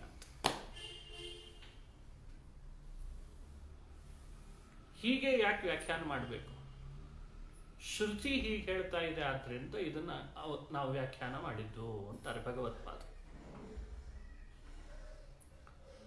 ದೃಷ್ಟ್ವಾ ದೇವಂ ಮೋದಮಾನ ಅದೃಷ್ಟ್ವಾಪ್ಯೇತದ್ಭಯಾದ್ ಬಿಭ್ಯತೋ ದೃಷ್ಟವತ್ತೇ ಪಶ್ಯಂತಿ ತನ್ಯಸ್ತಚಕ್ಷುರ್ಮುಖಾಸ್ತಾನ್ ಮುಖಾಸ್ತು ತಸ್ಮಿನ್ನೈವೈತೆ ಮನಸೋ ಗತತ್ವಾತ್. ಇದೊಂದು ಶ್ರುತಿ ವಾಕ್ಯ. ದೇವಂ ದೃಷ್ಟ್ವಾ ಮೋದಮಾನಾಹ ಅಂತಾರೆ ವೇದದಲ್ಲಿ. ಮೋದಮಾನಾಹ ಅಂದ್ರೆ ಭಗವಂತನ ಎಂಥ ರೂಪ ಕಣ್ಣಿಗೆ ಬಿದ್ದರೂ ದೇವತೆಗಳೇನ್ ಮಾಡ್ತಾರಂತೆ? ಮೋದಮಾನಃ, ಬಹಳ ಸಂತೋಷ ಪಡ್ತಾರಂತೆ. ಹಾಗಾಗಿ ಅವರಿಗೆ ಭಯಪಟ್ಟರು ಅಂತ ಅಪ್ಪಿ ವ್ಯಾಖ್ಯಾನಿಸ್ಕೊಳ್ಬೇಡಿ. ಭಗವದ್ ರೂಪಗಳು ಯಾವುದು ಅವರಿಗೆ ಭಯ ಉಂಟು ಮಾಡುವಂಥವುಗಳಲ್ಲ. ಈ ರೀತಿ ಅರ್ಜುನನ ಸ್ತೋತ್ರಕ್ಕೆ ವಿಶೇಷ ವ್ಯಾಖ್ಯಾನ ಭಗವತ್ಪಾದರು ಕೊಟ್ಟರು. ಅಮೀಹಿತ್ವಾಂ ಸುರಸಂಘಾ ವಿಶಂತಿ ಕೇಚಿತ್ ಭೀತಾಃ ಪ್ರಾಂಜಲಯೋ ಗೃಣಂತಿ ಸ್ವಸ್ತೀತ್ಯುಕ್ತ್ವಾ ಮಹರ್ಷಿ ಸಿದ್ಧ ಸಂಘಾಃ ಸ್ತುವಂತಿ ತ್ವಾಂ ಸ್ತುತಿಭಿಃ ಪುಷ್ಕಲಾಭಿಃ. ಅರ್ಜುನ ಹೇಳ್ತಾನೆ ಮತ್ತೆ, ದೇವತೆಗಳೆಲ್ಲ ಅಮೀಹಿತ್ವಾ ಸುರಸಂಘಾ ವಿಶಂತಿ, ದೇವತೆಗಳ ಸಮೂಹ ಈ ಭಗವಂತನ ಒಳಗಡೆ ಹೋಗೋದು, ಕೆಲವರು ಹೊರಗೆ ಬರೋದು ಎಲ್ಲ ಕಂಡು ಬರ್ತಾ ಇದೆ ಅಂತ. ಸುರಸಂಘಾಹ, ದೇವತೆಗಳ ಸಮೂಹ ಇವನು ಒಳಗಡೆ ಹೋಗ್ತಾ ಇದೆ, ಪ್ರವೇಶ ಮಾಡ್ತಾ ಇದೆ. ದೇವತೆಗಳ ಸಮೂಹ ಒಳಗೆ ಪ್ರವೇಶ ಮಾಡಿಬಿಟ್ರೆ ಮತ್ತೆ ದೇವತೆಗಳು ಯಾರು? ಮತ್ತೆ ಉಳಿದವರು. ಅದಕ್ಕೆ ಭಗವತ್ಪಾದರು ಕೂಡಲೇ ಬರೀತಾರೆ, ಮುಕ್ತ ಸುರಸಂಘಾಹ. ಈಗಾಗಲೇ ಮುಕ್ತರಾದ ದೇವತೆಗಳಿದ್ದಾರಲ್ಲ, ಅವರು ಭಗವಂತನ ಒಳಗೆ ಪ್ರವೇಶ ಮಾಡಿದ್ದನ್ನ ಅರ್ಜುನ ಕಣ್ಣಿನಿಂದ ನೋಡಿದ ಅಂತ ಅರ್ಥ ಮಾಡ್ಬೇಕಂತ. ಅಮೀಹಿತ್ವಾ ಸುರಸಂಘಾಹ ಮುಕ್ತ ದೇವವರ್ಗಾಹ ಪ್ರವೇಶೋ ನಿರ್ಗಮಶ್ಚೈವ ಮುಕ್ತಾನಾಂ ಸ್ವೇಚ್ಛೆಯ ಭವೇತ್. ಅದ್ರ ಮೇಲೆ ಮತ್ತೆ ಪ್ರಶ್ನೆ ಅಲ್ಲ, ಮುಕ್ತರಾಗಿದ್ದಾರೆ ಅಂತ ಅನ್ಸಿದ್ರಿ ಮತ್ತವ್ರು ಒಳಗೆ ಹೋಗೋದೇನು, ಹೊರಗೆ ಬರೋದೇನು, ಅದನ್ನು ಈ ಅರ್ಜುನ ಮತ್ತೆ ನೋಡೋದೇನು ಅಂತ ಪ್ರಶ್ನೆ ಕೇಳ್ಬೋದಲ್ಲ. ಅದಕ್ಕೆ ಭಗವತ್ಪಾದರು ಹೇಳ್ತಾರೆ, ಮುಕ್ತರಾದ ದೇವತೆಗಳಿಗೆ ಒಳಗೆ ಹೋಗೋದು ಹೊರಗೆ ಬರೋದು ಸ್ವೇಚ್ಛೆಯಿಂದ ದೇವರು ಅದು ಅವಕಾಶ ಕೊಟ್ಟಿದ್ದಾನೆ ಅಂತ ಹೇಳ್ತಾರೆ. ಹಾಗಾಗಿ ಸ್ವೇಚ್ಛೆಯ ಮುಕ್ತರು ಒಳಗೆ ಹೋದದ್ದನ್ನು ಆತ ನೋಡ್ತಾ ಇದ್ದದ್ದು ಸರಿನೇ ಇದೆ ಅಂತ ಅಭಿಪ್ರಾಯ. ಕೇಚಿದ್ ಭೀತಾಃ ಪ್ರಾಂಜಲಯೋ ಗೃಣಂತಿ ಸ್ವಸ್ತೀತ್ಯುಕ್ತ್ವಾ ಮಹರ್ಷಿ ಸಿದ್ಧ ಸಂಘಾಃ ಸ್ತುವಂತಿ ತ್ವಾಂ ಸ್ತುತಿಭಿಃ ಪುಷ್ಕಲಾಭಿಃ. ಕೆಲವರು ಸ್ತೋತ್ರ ಮಾಡ್ತಾ ನಿಂತುಬಿಟ್ಟಿದ್ರಂತೆ, ಏನ್ ಅದ್ಭುತ ರೂಪ ಅಂತ ಋಷಿಗಳು. ಕೆಲವರು ಸ್ವಸ್ತಿ ಸ್ವಸ್ತಿ ಅಂತ ಸ್ವಸ್ತಿ ವಾಚನ ಮಾಡ್ತಾ ಇದ್ರಂತೆ.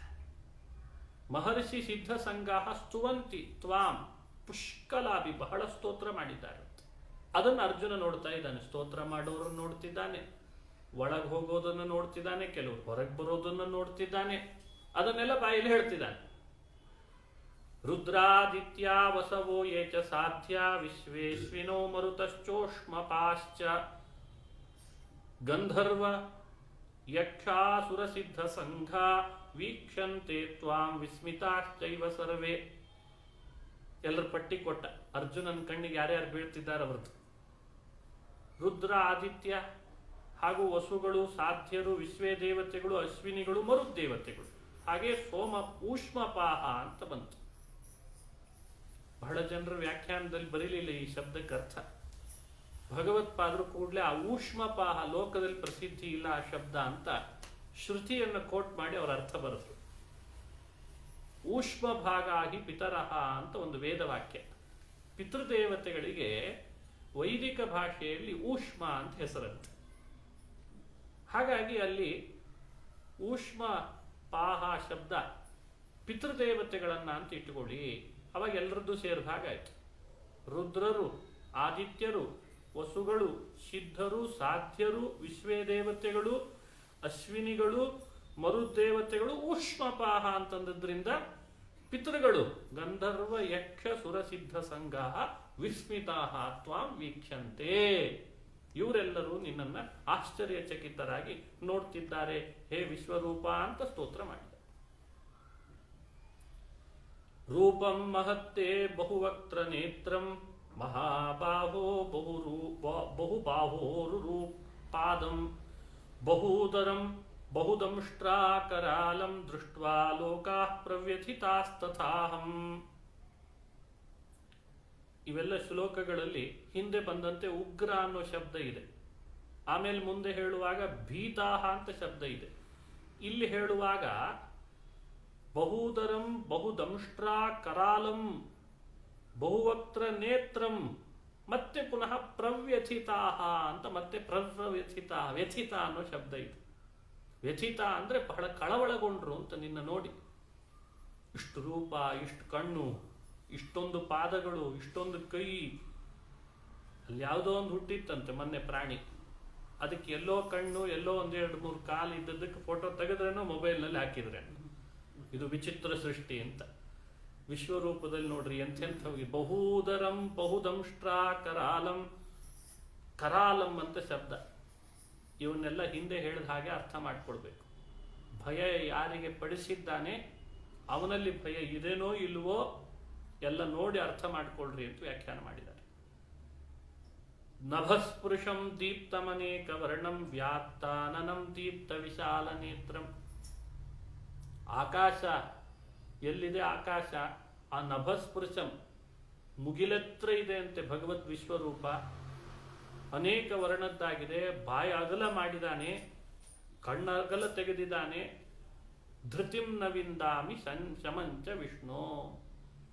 ನನಗೆ ಧೈರ್ಯ ಸಾಲದಾಗ್ತಾ ಇದೆ ಹೇ ವಿಷ್ಣು, ನನಗೆ ಧೈರ್ಯ ಸಾಲದಾಗ್ತಾ ಇದೆ ಈ ನಿನ್ನ ರೂಪ ನೋಡ್ಲಿಕ್ಕೆ ಅಂತ ಒಂದು ಮಾತಂದಿದ್ದಾನೆ. ಈ ಮಾತುಗಳನ್ನು ಕೂಡ ಸರಿಯಾಗಿ ಅರ್ಥ ಮಾಡ್ಕೊಳ್ಬೇಕು ನಾವು. ಧೈರ್ಯ ಸಾಲದಾಗ್ತಾ ಇದೆ ಅಂದ್ರೆ ಅರ್ಥ ಏನು ಅಂತೆಲ್ಲ ಯೋಚನೆ ಮಾಡ್ಬೇಕಲ್ಲ. ಮತ್ತೆ ಶಮಂ ನವಿಂದಾಮಿ, ನನಗೆ ನೆಮ್ಮದಿ ಸಿಗ್ತಾ ಇಲ್ಲ, ಸುಖ ಸಿಗ್ತಾ ಇಲ್ಲ, ಶರ್ಮ ನವಿಂದಾಮಿ ಅಂತಂದಿದ್ದಾನೆ. ದಂಷ್ಟ್ರಾ ಕರಾಲಾನಿ ಚತೆ ಮುಖಾನಿ ದೃಷ್ಟ್ವೈವ ಕಾಲಾನಲ ಸನ್ನಿಭಾನಿ ದಿಶೋ ನ ಜಾನೆ ನ ಲಭೆ ಚ ಶರ್ಮ ಪ್ರಸೀದ ದೇವೇಶ ಜಗನ್ನಿವಾಸ. ತೋರ್ಸು ಒಂದದ್ದು ಅವನೇ, ಈಗ ಸಾಕು ಅಂತ ಇರೋನು ಅವನೇ. ತೋರ್ಸು ತೋರ್ಸು ಅನ್ನುವಾಗ ಭಾರಿ ಉತ್ಸಾಹ ಇತ್ತು. ಇದೇನು ಅಕರಾಳ ವಿಕರಾಳ ಕೋರೆ ಹಲ್ಲುಗಳು, ಎಷ್ಟು ಮುಖ, ದಿಕ್ ಯಾವುದು ಅಂತ ಗೊತ್ತಾಗ್ತಾ ಇಲ್ಲ, ನನಗೇನು ಆಗ್ತಿದೆ ಅನ್ನೋದೇ ಅರ್ಥ ಆಗ್ತಾ ಇಲ್ಲ. ಪ್ರಸೀದ ದೇವೇಶ ಜಗನ್ನಿವಾಸ, ನೀನು ಈಗಲೇ ಪ್ರಸನ್ನನಾಗು ಅಂತ ಕೂತ್ಕೊಂಡ ಸ್ತೋತ್ರ ಮಾಡಿ. ಆ ರೂಪದಲ್ಲಿ ನೋಡ್ತಾನೆ ಕರ್ಣ, ದುರ್ಯೋಧನ, ದುಶ್ಯಾಸನ, ಭೀಷ್ಮ ದ್ರೋಣರು ಎಲ್ಲರೂ ವಿಶ್ವರೂಪದಲ್ಲಿ ಒಂದೊಂದು ಕಡೆ ಸಿಕ್ಕಾಕೊಂಡ್ಬಿಟ್ಟಿದ್ರಂತೆ.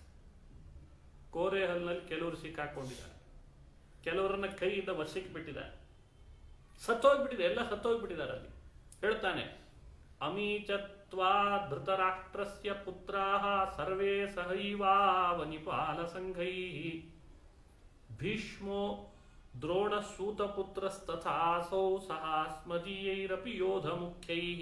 ಎಲ್ಲರೂ ಸಂಗ್ರಹ ಮಾಡಿದ. ಧೃತರಾಷ್ಟ್ರನ 100 ಜನ ಮಕ್ಕಳು, ಇನ್ನಿತರ ಅವರಿಗೆ ಅಂತ ಯಾರೆಲ್ಲ ಸಹಾಯಕ್ಕೆ ಬಂದ ರಾಜರುಗಳು, ಭೀಷ್ಮ, ದ್ರೋಣ, ಸೂತಪುತ್ರ ಅನಿಸಿದ ಕರ್ಣ, ಇನ್ನೆಲ್ಲರೂ ಆ ಯುದ್ಧದಲ್ಲಿ ಏನಾಗ್ತಾ ಇದ್ದಾರೆ ಅಂದ್ರೆ ಭಗವಂತನ ಮುಖದೊಳಗೆ ಹೋಗಿ ವಕ್ತ್ರಾಣಿ ತ್ವಾಂ ತ್ವರಮಾಣ ವಿಶಂತಿ ದಂಷ್ಟ್ರ ಕರಾಲಾನಿ ಭಯಾನಕಾನಿ. ಭಯಭೀತವಾದ ದೇವರ ಮುಖ ಅಗಲ ಮಾಡಿದರೆ ಇವರೆಲ್ಲ ಅದ್ರ ಒಳಗೆ ಹೋಗ್ತಾ ಇದ್ದಾರಂತ. ಅದನ್ನು ಅರ್ಜುನ ನೋಡ್ತಾ ಇದ್ದಾರೆ. ಕೇಚಿದ್ ವಿಲಗ್ನ ದಶನಾಂತರೇಶು. ದಶನ ಅಂದ್ರೆ ಹಲ್ಲು, ದೇವರ ಕೋರೆ ಹಲ್ಲಿನಲ್ಲಿ ಕೆಲವರು ಹೋಗಿ ಸಿಕ್ಕಾಕೊಂಡ್ಬಿಟ್ಟಿದ್ದಾರಂತೆ. ಕೇಚಿದ್ ವಿಲಗ್ನ ದಶನಾಂತರೇಶು ಸಂದೃಶ್ಯತೆ ಚೂರ್ಣಿತೈರುತ್ತಮಾಂಗೈ. ಕೆಲವ್ರದ್ದು ಉತ್ತಮಾಂಗೈ ಚೂರ್ಣಿತೈ, ರುಂಡ ಕತ್ತರಿಸಿದ ಮುಂಡ ಮಾತ್ರ ಕೈಯಲ್ಲಿ ಹಿಡ್ಕೊಂಡಿದ್ದಾರಂತೆ, ಪುಡಿ ಪುಡಿ ಮಾಡಿ. ಹೆಂಗಿರ್ಬೇಕ ರೂಪ? ರುಂಡ ತಲೆಯಿಂದ ಬಿದ್ದೋಗಿದೆ ದೇಹದಿಂದ. ಯಥಾ ನದೀನಾಂ ಬಹವೋಂಬು ವೇಗಾಹ. ಮಳೆಗಾಲದ ನದಿ ನೀರುಗಳು ಹೋಗಿ ಹೋಗಿ ಸಮುದ್ರದೊಳಗೆ ಸೇರಿದ ಹಾಗೆ ಈ ಎಲ್ಲ ಕುರುಕ್ಷೇತ್ರದ ಯುದ್ಧದಲ್ಲಿ ಸೇರ್ಕೊಂಡ ಪ್ರತಿಯೊಬ್ಬರೂ ಸಮುದ್ರದಂತಿರೋ ವಿಶ್ವರೂಪವನ್ನು ಸೇರಿದಾಗ ಕಾಣಿಸ್ತಾ ಇದೆ ಅಂತ ಅಪ್ಪಳಿಸ್ತಾ ಇದ್ದಾರೆ. ಯಥಾ ನದೀನಾಂ ಬಹವೋಂಬು ವೇಗಾಹ ಸಮುದ್ರ ಮೇವಾಭಿಮುಖಾದ್ರವಂತಿ ತಥಾ ತವಾಮಿ ನರಲೋಕ ವೀರಾ ವಿಶಂತಿ ವಕ್ತ್ರಾಣ್ಯಭಿವಿಜ್ವಲಂತಿ. ವಿಶಂತಿ ವಕ್ತ್ರಾಣ್ಯಭಿವಿಜ್ವಲಂತಿ. ಮುಖ ತೆಗೆದಾನೆ, ಅಗಲ ಮಾಡಿದಾನೆ ಮುಖ. ನದಿ ನೀರು ಸಮುದ್ರಕ್ಕೆ ಹೋಗಿ ಕೂಡ ಹಾಗೆ ಜೀವರು ಒಳಗೆ ಹೋಗ್ಬಿಡ್ತಾ ಇದ್ದಾರೆ. ಯಥಾ ಪ್ರದೀಪ್ತಂ ಜ್ವಲನಂ ಪತಂಗಾ ವಿಶಂತಿ ನಾಶಾಯ ಸಮೃದ್ಧ ವೇಗಾಹ. ಬೆಂಕಿ ಹತ್ರ ಹೋಗಿ ಹೋಗಿ ಮಿಣುಕುಲ ಹುಳ ತನ್ನನ್ನೇ ತಾನು ಭಸ್ಮ ಮಾಡಿಕೊಂಡ ಹಾಗೆ ವಿಶ್ವರೂಪದ ಬೆಂಕಿ ಇಡೀ ಕುರುಕ್ಷೇತ್ರದ ಯುದ್ಧದ ಪ್ರತಿಯೊಬ್ಬರನ್ನ ಮಿಣುಕು ಹುಳದಂತೆ ನಾಶ ಮಾಡ್ತಾ ಇದೆ. ತಥೈವ ನಾಶಾಯ ವಿಶಂತಿ ಲೋಕಾಸ್ತವಾಪಿ ವಕ್ತ್ರಾಣಿ ಸಮೃದ್ಧ ವೇಗಾಹ. ಮಿಣುಕು ಹುಳದಂತೆ ಇವೆಲ್ಲರೂ ನಿನ್ನ ಬಾಯಲ್ಲಿ ಸೇರಿ ತಮ್ಮ ನಾಶವನ್ನು ತಾವೇ ಮಾಡ್ಕೊಳ್ತಿದ್ದಾರಲ್ಲ, ಏನ್ ವಿಶ್ವರೂಪ ಇದು? ಲೇಲಿಹ್ಯಸೇ ಗ್ರಸಮಾನ ಸಮಂತಾದ್ ಲೋಕಾನ್ ಸಮಗ್ರಾನ್ ವದನೀರ್ಜ್ವಲದ್ಭಿಃ ತೇಜೋಭಿರಾಪೂರ್ಯ ಜಗತ್ ಸಮಗ್ರಂ ಭಾಸಸ್ತವೋಗ್ರಾಃ ಪ್ರಪತಂತಿ ವಿಷ್ಣೋ. ಹೇ ವಿಷ್ಣು, ಸಮಗ್ರಾನ್ ಲೋಕಾನ್, ಇಡೀ ಲೋಕಕ್ಕೆ ಲೋಕವನ್ನೇ ಲೇಲಿಹ್ಯಸೆ, ನಿನ್ನ ಕೋಪದ ಬೆಂಕಿಯಿಂದ ಸುಟ್ಟು ಭಸ್ಮ ಮಾಡ್ತಾ ಇದ್ದಿ. ಕೆಲವು ಮುಖಗಳಲ್ಲಿ ಭಗವಂತನ ಕಣ್ಣಿನ ಮೇಲಿದ್ದ ಹುಬ್ಬು ಗಂಟು ಹಾಕೊಂಡಿದ್ದಂತೆ. ಜಿಹ್ವೋಗ್ರೇಣ ಆಸ್ವಾದಯಿಸಿ, ನಾಲಿಗೆಯನ್ನು ತೆಗೆದು ಹೊರಗೆ ಹಾಕಿ ಒಳಗೆ ಹೋಗ್ತಿದ್ರೆ ಅದು ಹೇಗಿತ್ತು ಅಂದ್ರೆ ಲೇಲಿಹ್ಯಸೆ, ಎಲ್ಲರ ರಕ್ತವನ್ನು ಒಳಗೆ ಕುಡಿದು ಹೊರಗೆ ಬಿಟ್ಟ ಕಾಣಿಸ್ತಾ ಇದ್ದಂತೆ. ಆಖ್ಯಾಹಿಮೇಕೋ ಭಗವಾನ್ ಭವಾನುಗ್ರ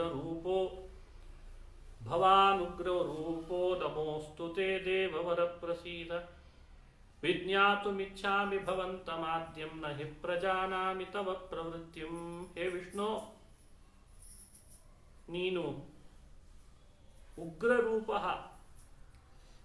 ನಿನ್ನಲ್ಲಿ ಉಗ್ರತೆ ಇಲ್ಲ, ಆದರೆ ಉಗ್ರನಂತೆ ತೋರ್ತಿದ್ದಿ. ನೀನು ಪ್ರಸನ್ನನಾಗ್. ವಿಜ್ಞಾತುಮಿಚ್ಛಾಮಿ, ಸ್ವಾಮಿ ನಿನ್ನ ಮಹಿಮೆಯನ್ನು ತಿಳಿಲಿಕ್ಕೆ ಇಷ್ಟಪಡ್ತೇನೆ, ಇಚ್ಛೆ ಪಡ್ತೇನೆ. ನಹಿ ಪ್ರಜಾನಾಮಿ ತವ ಪ್ರವೃತ್ತಿಂ, ನಿನ್ನ ಕಾರ್ಯ ಏನು, ನಿನ್ನ ಗುಣಧರ್ಮಗಳೇನು ಅಂತ ನಾನು ಪೂರ್ಣ ತಿಳಿದವನೇನಲ್ಲ, ತಿಳಿಬೇಕು ಅಂತ ಇಚ್ಛಿಸುವವನು ಅಂತ ಸ್ತೋತ್ರ ಮಾಡಿ ಅರ್ಜುನ ತನ್ನ ಸ್ತೋತ್ರ ಮುಕ್ತಾಯ ಮಾಡಿದರೆ ವಿಶ್ವರೂಪದಲ್ಲಿದ್ದ ಭಗವಂತ ಮಾತನಾಡಿದ್ದಂತ ಅರ್ಜುನನೊಟ್ಟಿಗೆ. ಶ್ರೀ ಭಗವಾನುವಾಚ, ಇದು ಕೃಷ್ಣ ಹೇಳಿದ್ದಲ್ಲ, ವಿಶ್ವರೂಪದ ಕೃಷ್ಣ. ನಾನ್ ಯಾರು, ನನ್ನ ಗುಣ ಏನು, ನನ್ನ ಪ್ರಭಾವ ಏನು, ನನ್ನ ಪ್ರವೃತ್ತಿ ಏನು ಅಂತ ತಿಳಿಬೇಕಾ? ಕೃಷ್ಣನಾಗಿ ಉಪದೇಶ ಮಾಡಿದ್ದು ಸಮಾಧಾನ ಆಗಲಿಲ್ಲಲ್ಲ ನಿನಗೆ, ವಿಶ್ವರೂಪನಾಗಿ ಹೇಳ್ತೇನೆ ಕೇಳು. ನಾನು ಯಾರು? ಕಾಲೋಸ್ಮಿ ಲೋಕಕ್ಷಯ ಕೃತ್ ಪ್ರವೃದ್ಧ ಲೋಕಾನ್ ಸಮಾಹರ್ತುಮಿಹ ಪ್ರವೃತ್ತ ಅಹಂ ಕಾಲ. ನನ್ನ ಹೆಸರು ಕಾಲ ಅಂತ ಭಗವಂತ ಹೇಳ್ಕೊಂಡದ್ದು. ನಾನೇ ಕಾಲ. ಕ್ಷಯಕೃತ್ ಪ್ರವೃತ್ತ, ಪ್ರಪಂಚವನ್ನು ನಾಶ ಮಾಡಲಿಕ್ಕೆ ಅಂತ ನಾನು ಬಂದಿದೆ. ಯಾವ ಸಮಯಕ್ಕೆ ಯಾವುದನ್ನು ನಾಶ ಮಾಡಬೇಕು ಅಂತ ನನಗೆ ಗೊತ್ತು. ಹಾಗಾಗಿ ಈಗ ಲೋಕಾನ್ ಸಮಾಹರ್ತುಮಿಹ ಪ್ರವೃತ್ತ ಹೃತೆ ಪಿತ್ವಾಂ ನ ಭವಿಷ್ಯಂತಿ ಸರ್ವೇ ಏವ ಸ್ಥಿತಾ ಪ್ರತ್ಯನೀಕೇಶು ಯೋಧಾ.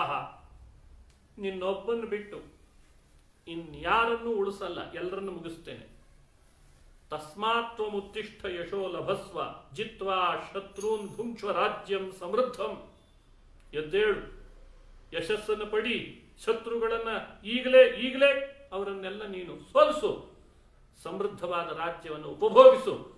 ಮಯೈವೇತೆ ನಿಹತಾ ಪೂರ್ವಮೇವ ನಿಮಿತ್ತ ಮಾತ್ರಂ ಭವ ಸವ್ಯಸಾಚಿನ್. ಇಲ್ಲಿ ಬಂದ ಶ್ಲೋಕ. ಏತಾಹ ಮಯೈವ ನಿಹತಾ ಪೂರ್ವಮೇವ.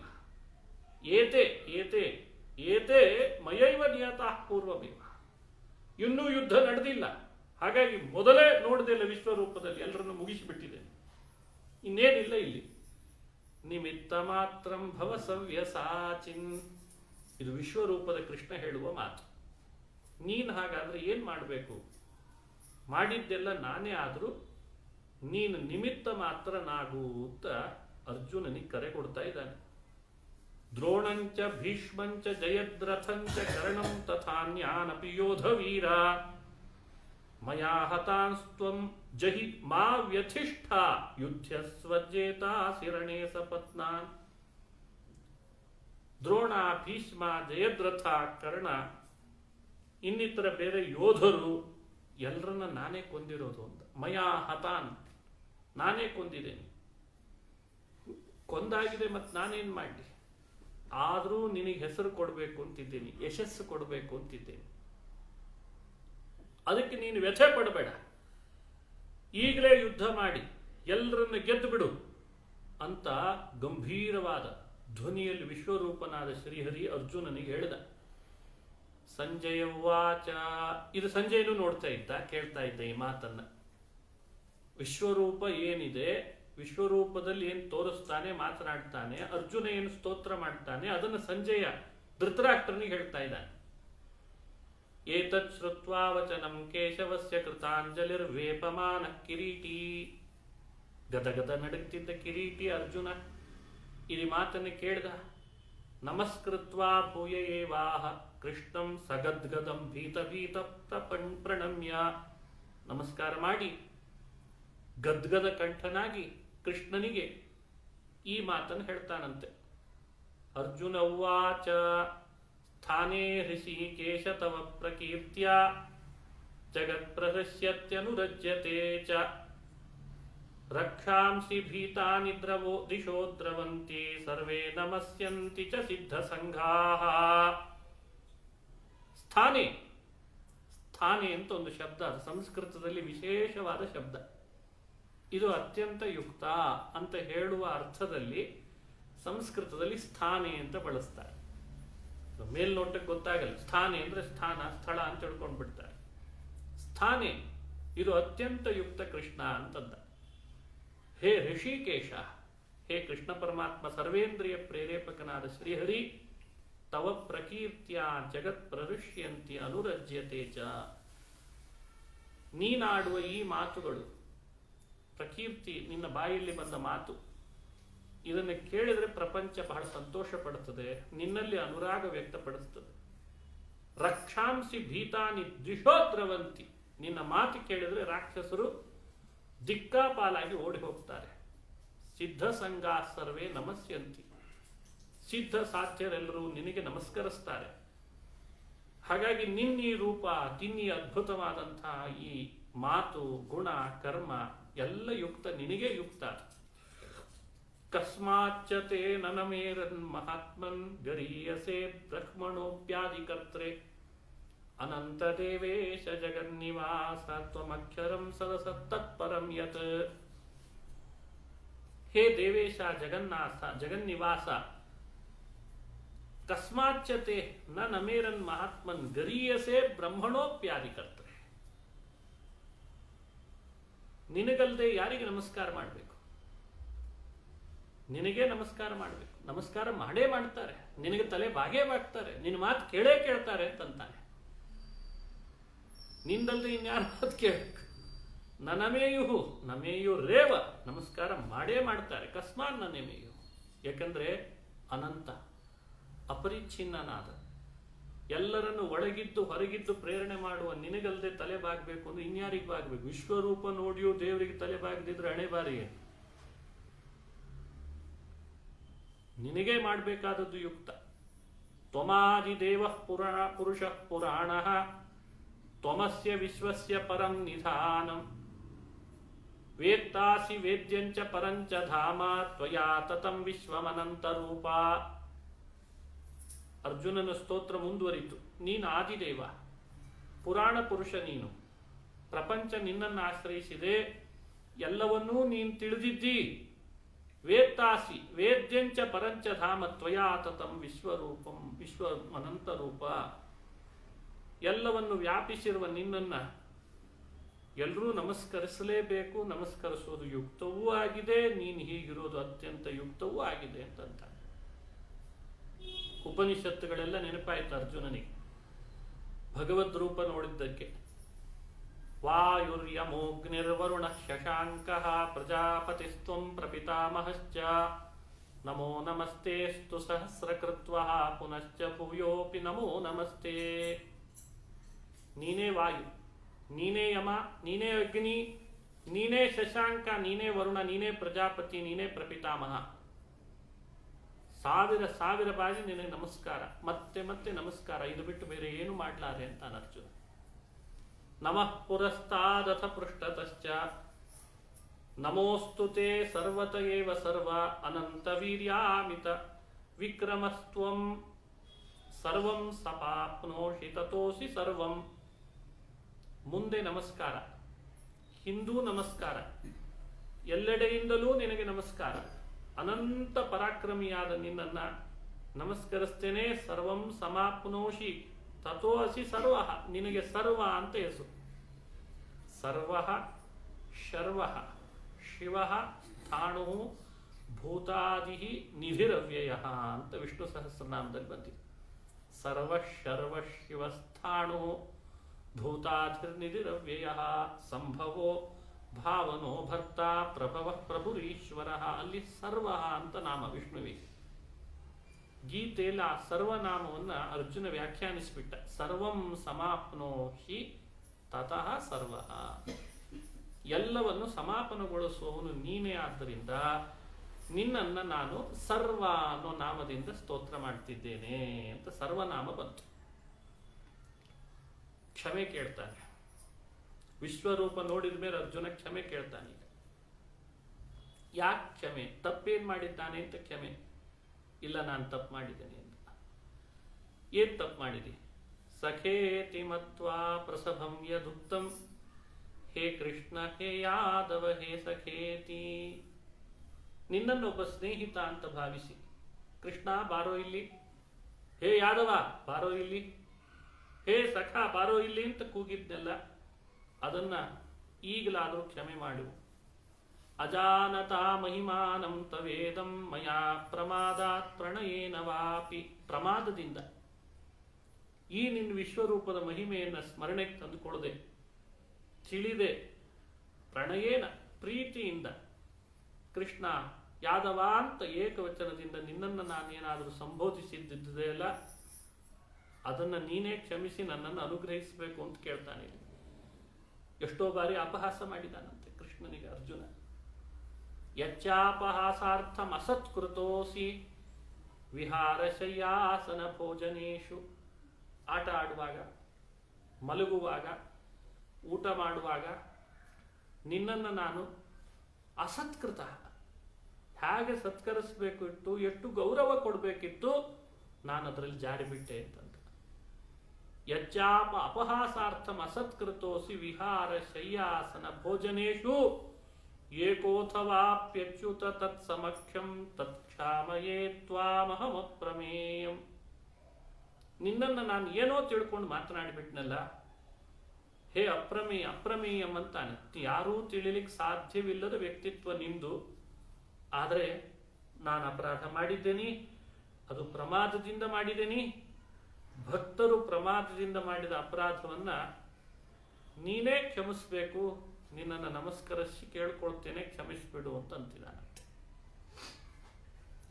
ಪಿತಾಸಿ ಲೋಕಸ್ಯ ಚರಾಚರಸ್ಯ ತ್ವಮಸ್ಯ ಪೂಜ್ಯಶ್ಚ ಗುರುರ್ಗರೀಯಾನ್. ಎಲ್ಲ ಶ್ಲೋಕಗಳು ಪಾರಾಯಣ ಆಗ್ಬೇಕು ದಿನನಿತ್ಯ.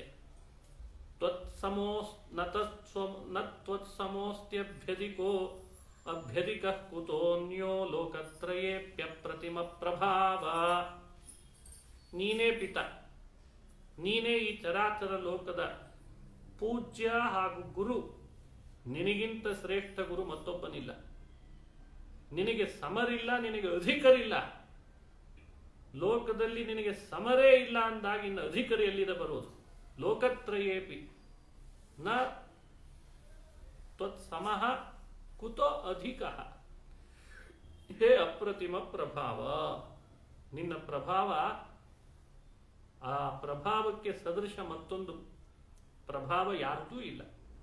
ತಸ್ಮಾತ್ ಪ್ರಣಮ್ಯ ಪ್ರಣಿಧಾಯ ಕಾಯಂ ಪ್ರಸಾದಯೇ ತ್ವಾಮಹಮೀಶಮೀಡ್ಯಂ. ಪಿತೇವ ಪುತ್ರಸ್ಯ ಸಖೇವ ಸಖ್ಯುಃ ಪ್ರಿಯ ಪ್ರಿಯಾರ್ಹಾರ್ಹಸಿ ಪ್ರಿಯಾಯಾರ್ಹಸಿ ದೇವ ಸೋಢುಂ. ತಂದೆ ಮಕ್ಕಳು ಮಾಡಿದ ಅಪರಾಧವನ್ನು ಕ್ಷಮಿಸಲ್ವೇ ಕೃಷ್ಣ? ಸ್ನೇಹಿತ ತನ್ನ ಸ್ನೇಹಿತನ ಜೊತೆಗೆ ಹೇಗಿರ್ತಾನೆ ಹಾಗೆ ಪ್ರಿಯಾಯಾರ್ಹಸಿ, ಹಾಗೆ ಪ್ರತಿಯೊಬ್ಬರೂ ಲೋಕದೊಳಗೆ ಬಹಳ ಪ್ರೀತಿ ಪಾತ್ರರು ಅಂತಂದಾಗ ಅವ್ರೇನಾದ್ರೂ ಸ್ವಲ್ಪ ಹೆಚ್ಚು ಕಡಿಮೆ ಮಾಡಿದ್ರು ಅವರನ್ನ ಕ್ಷಮಿಸ್ತಾರೋ ಇಲ್ಲೋ. ಅದಕ್ಕೆ ನಿನ್ನನ್ನು ನಮಸ್ಕಾರ ಮಾಡಿ ಕಾಯಂ ಪ್ರಣಿಧಾಯ, ದೇಹವನ್ನ ಬಗ್ಗಿಸಿ ಕೇಳ್ಕೊಳ್ತೇನೆ. ಪ್ರಸಾದಯೇ ತ್ವಾಮಹಮೀಶ ಮೀಢ್ಯಂ, ನೀನು ಪ್ರಸನ್ನನಾಗು ಅಂತ ಪ್ರಾರ್ಥನೆ ಮಾಡ್ತೇನೆ. ನನ್ನನ್ನೂ ತಪ್ಪಿನಿಂದ ಪಾರುಗಾಣಿಸು, ಅನುಗ್ರಹಿಸು ಅಂತ ಪ್ರಾರ್ಥನೆ ಮಾಡ್ತಾ ಇದ್ದಾನೆ. ಅದೃಷ್ಟಪೂರ್ವಂ ಹೃಷಿತೋಸ್ಮಿ ದೃಷ್ಟ್ವಾ ಭಯೇನ ಚ ಪ್ರವ್ಯಥಿತಂ ಮನೋ ಮೇ ತದೇವ ಮೇ ದರ್ಶಯ ದೇವರೂಪಂ ಪ್ರಸೀದ ದೇವೇಶ ಜಗನ್ನಿವಾಸ. ಹಿಂದೆಂದೂ ನೋಡದ ಈ ರೂಪ ನೋಡಿದ್ರಿಂದ ನನಗೆ ಭಯ ಹಾಗೂ ಆಕುಲ ಎರಡೂ ಆಗ್ತಾ ಇದೆ ಮನಸ್ಸಿಗೆ. ನನಗೆ ಅದೇ ರೂಪನೇ ತೋರಿಸಿಬಿಡು ಕೃಷ್ಣ. ಪ್ರಸೀದ ದೇವೇಶ ಮೇ ದೇವ ರೂಪಂ ತದೇವ ದರ್ಶಯ. ಆ ಕೃಷ್ಣ ಅನ್ನೋ ರೂಪನೇ ನನಗೆ ಚೆನ್ನಾಗಿದೆ, ದರ್ಶನ ಮಾಡಿಸು ಅಂತಂತ. ಯಾವ ರೂಪ ನೋಡಿ, ಅರ್ಜುನನ ಜೊತೆ ಕೃಷ್ಣ ಯಾವಾಗಲೂ ಇರ್ತಿದ್ನಲ್ಲ, ಯಾವ ರೂಪದಲ್ಲಿ ಅವನಿಗೆ ದರ್ಶನ ಕೊಡ್ತಿದ್ದ ಅನ್ನೋದು ಇಲ್ಲಿ ಗೊತ್ತಾಗ್ತದೆ. ಕೃಷ್ಣ ಯಾವಾಗಲೂ ಅರ್ಜುನನೊಟ್ಟಿಗಿದ್ದಾಗ ಈ ರೂಪದಿಂದ ದರ್ಶನ ಕೊಡ್ತಿದ್ದ ಅನ್ನೋದು ಅರ್ಜುನನೇ ಹೇಳ್ತಾನೆ. ಕಿರೀಟಿನಂ ಗದಿನಂ ಚಕ್ರಹಸ್ತಂ ಇಚ್ಛಾಮಿ ತ್ವಾಂ ದ್ರಷ್ಟುಮಹಂ ತಥೈವ ತೇನೈವ ರೂಪೇಣ ಚತುರ್ಭುಜೇನ ಸಹಸ್ರಬಾಹೋ ಭವ ವಿಶ್ವಮೂರ್ತೆ ಅಂತಂದಿದ್ದಾನೆ ಅರ್ಜುನ. ಚತುರ್ಭುಜಂ, 4 ಭುಜದವನಾದ, ಕಿರೀಟ ಧರಿಸಿದ, ಗದ ಧರಿಸಿದ, ಚಕ್ರವನ್ನ ಕೈಯಲ್ಲಿ ಧರಿಸಿದಂತಹ ಆ ರೂಪವನ್ನು ನೋಡ್ಲಿಕ್ಕೆ ಇಚ್ಛೆ ಪಡ್ತೇನೆ ಅಂತ ವಿಶ್ವರೂಪದ ದೇವರಿಗೆ ಹೇಳ್ತಿದ್ದಾನಂತೆ. ಹಾಗಾದ್ರೆ ಕೃಷ್ಣ ಯಾವಾಗಲೂ ಅರ್ಜುನನಿಗೆ ಯಾವ ರೂಪ ತೋರಿಸ್ತಾ ಇದ್ದ ಅಂತ ಈಗ ಗೊತ್ತಾಗ್ತದಲ್ಲ. 4 ಭುಜದ ಕೃಷ್ಣನ್ ರೂಪ ಯಾವಾಗಲೂ ನೋಡ್ತಾ ಇದ್ದ ಅನ್ನೋದು ಇದರಿಂದ ಸ್ಪಷ್ಟ ಗೊತ್ತಾಗ್ತದೆ. ಅದನ್ನೇ ತೋರಿಸು ಅಂತಂತಾನೆ. ಇಲ್ಲಿ ಪುನಃ ಹೇಳುವಾಗ ವಿಶ್ವರೂಪದ ಬಗ್ಗೆ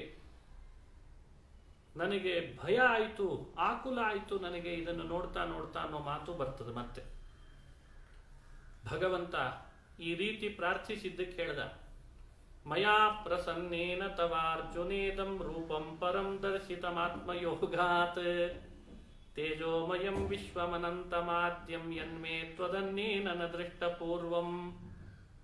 ಹಿಂದೆಂದೂ ನೋಡದ ಈ ರೂಪ, ನೀನು ಅಪೇಕ್ಷೆ ಪಟ್ಟಿ, ನಿನ್ನ ಬಗ್ಗೆ ನಾನು ಪ್ರಸನ್ನನಾದೆ, ಯೋಗ ಮಾಯೆಯಿಂದ ನಿನಗೋಸ್ಕರ ಅಂತ ತೋರಿಸಿದೆ ಅಷ್ಟೆ.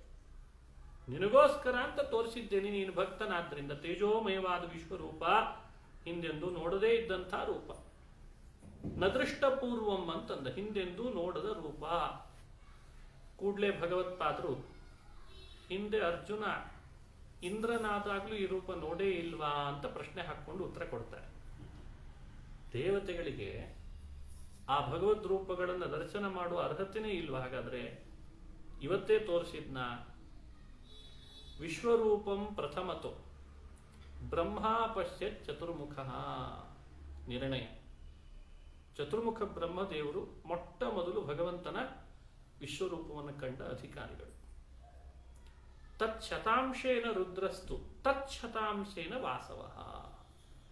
ಬ್ರಹ್ಮ ನೋಡಿದ ಭಗವಂತನ ವಿಶ್ವರೂಪದೊಳಗೆ ತತ್ಶತಾಂಶೇನ ರುದ್ರಸ್ತು 100ನೇ ಒಂದು ಭಾಗವನ್ನು ಮಾತ್ರ ಯಾರು ಕಾಣ್ತಾರಂತೆ? ರುದ್ರದೇವರು ಕಾಣ್ತಾರೆ. ರುದ್ರ ಕಂಡ 100ನೇ ಒಂದು ಭಾಗವನ್ನ ವಿಶ್ವರೂಪದಲ್ಲಿ ವಾಸವ ಇಂದ್ರ ಕಾಣ್ತಾನೆ. ಹಾಗಾಗಿ ಬ್ರಹ್ಮ ಕಂಡ ವಿಶ್ವರೂಪವನ್ನೇ ರುದ್ರ ನೋಡಿದ್ರು, ರುದ್ರ ಕಂಡದ್ದನ್ನೇ ಇಂದ್ರ ನೋಡಿದ್ರು.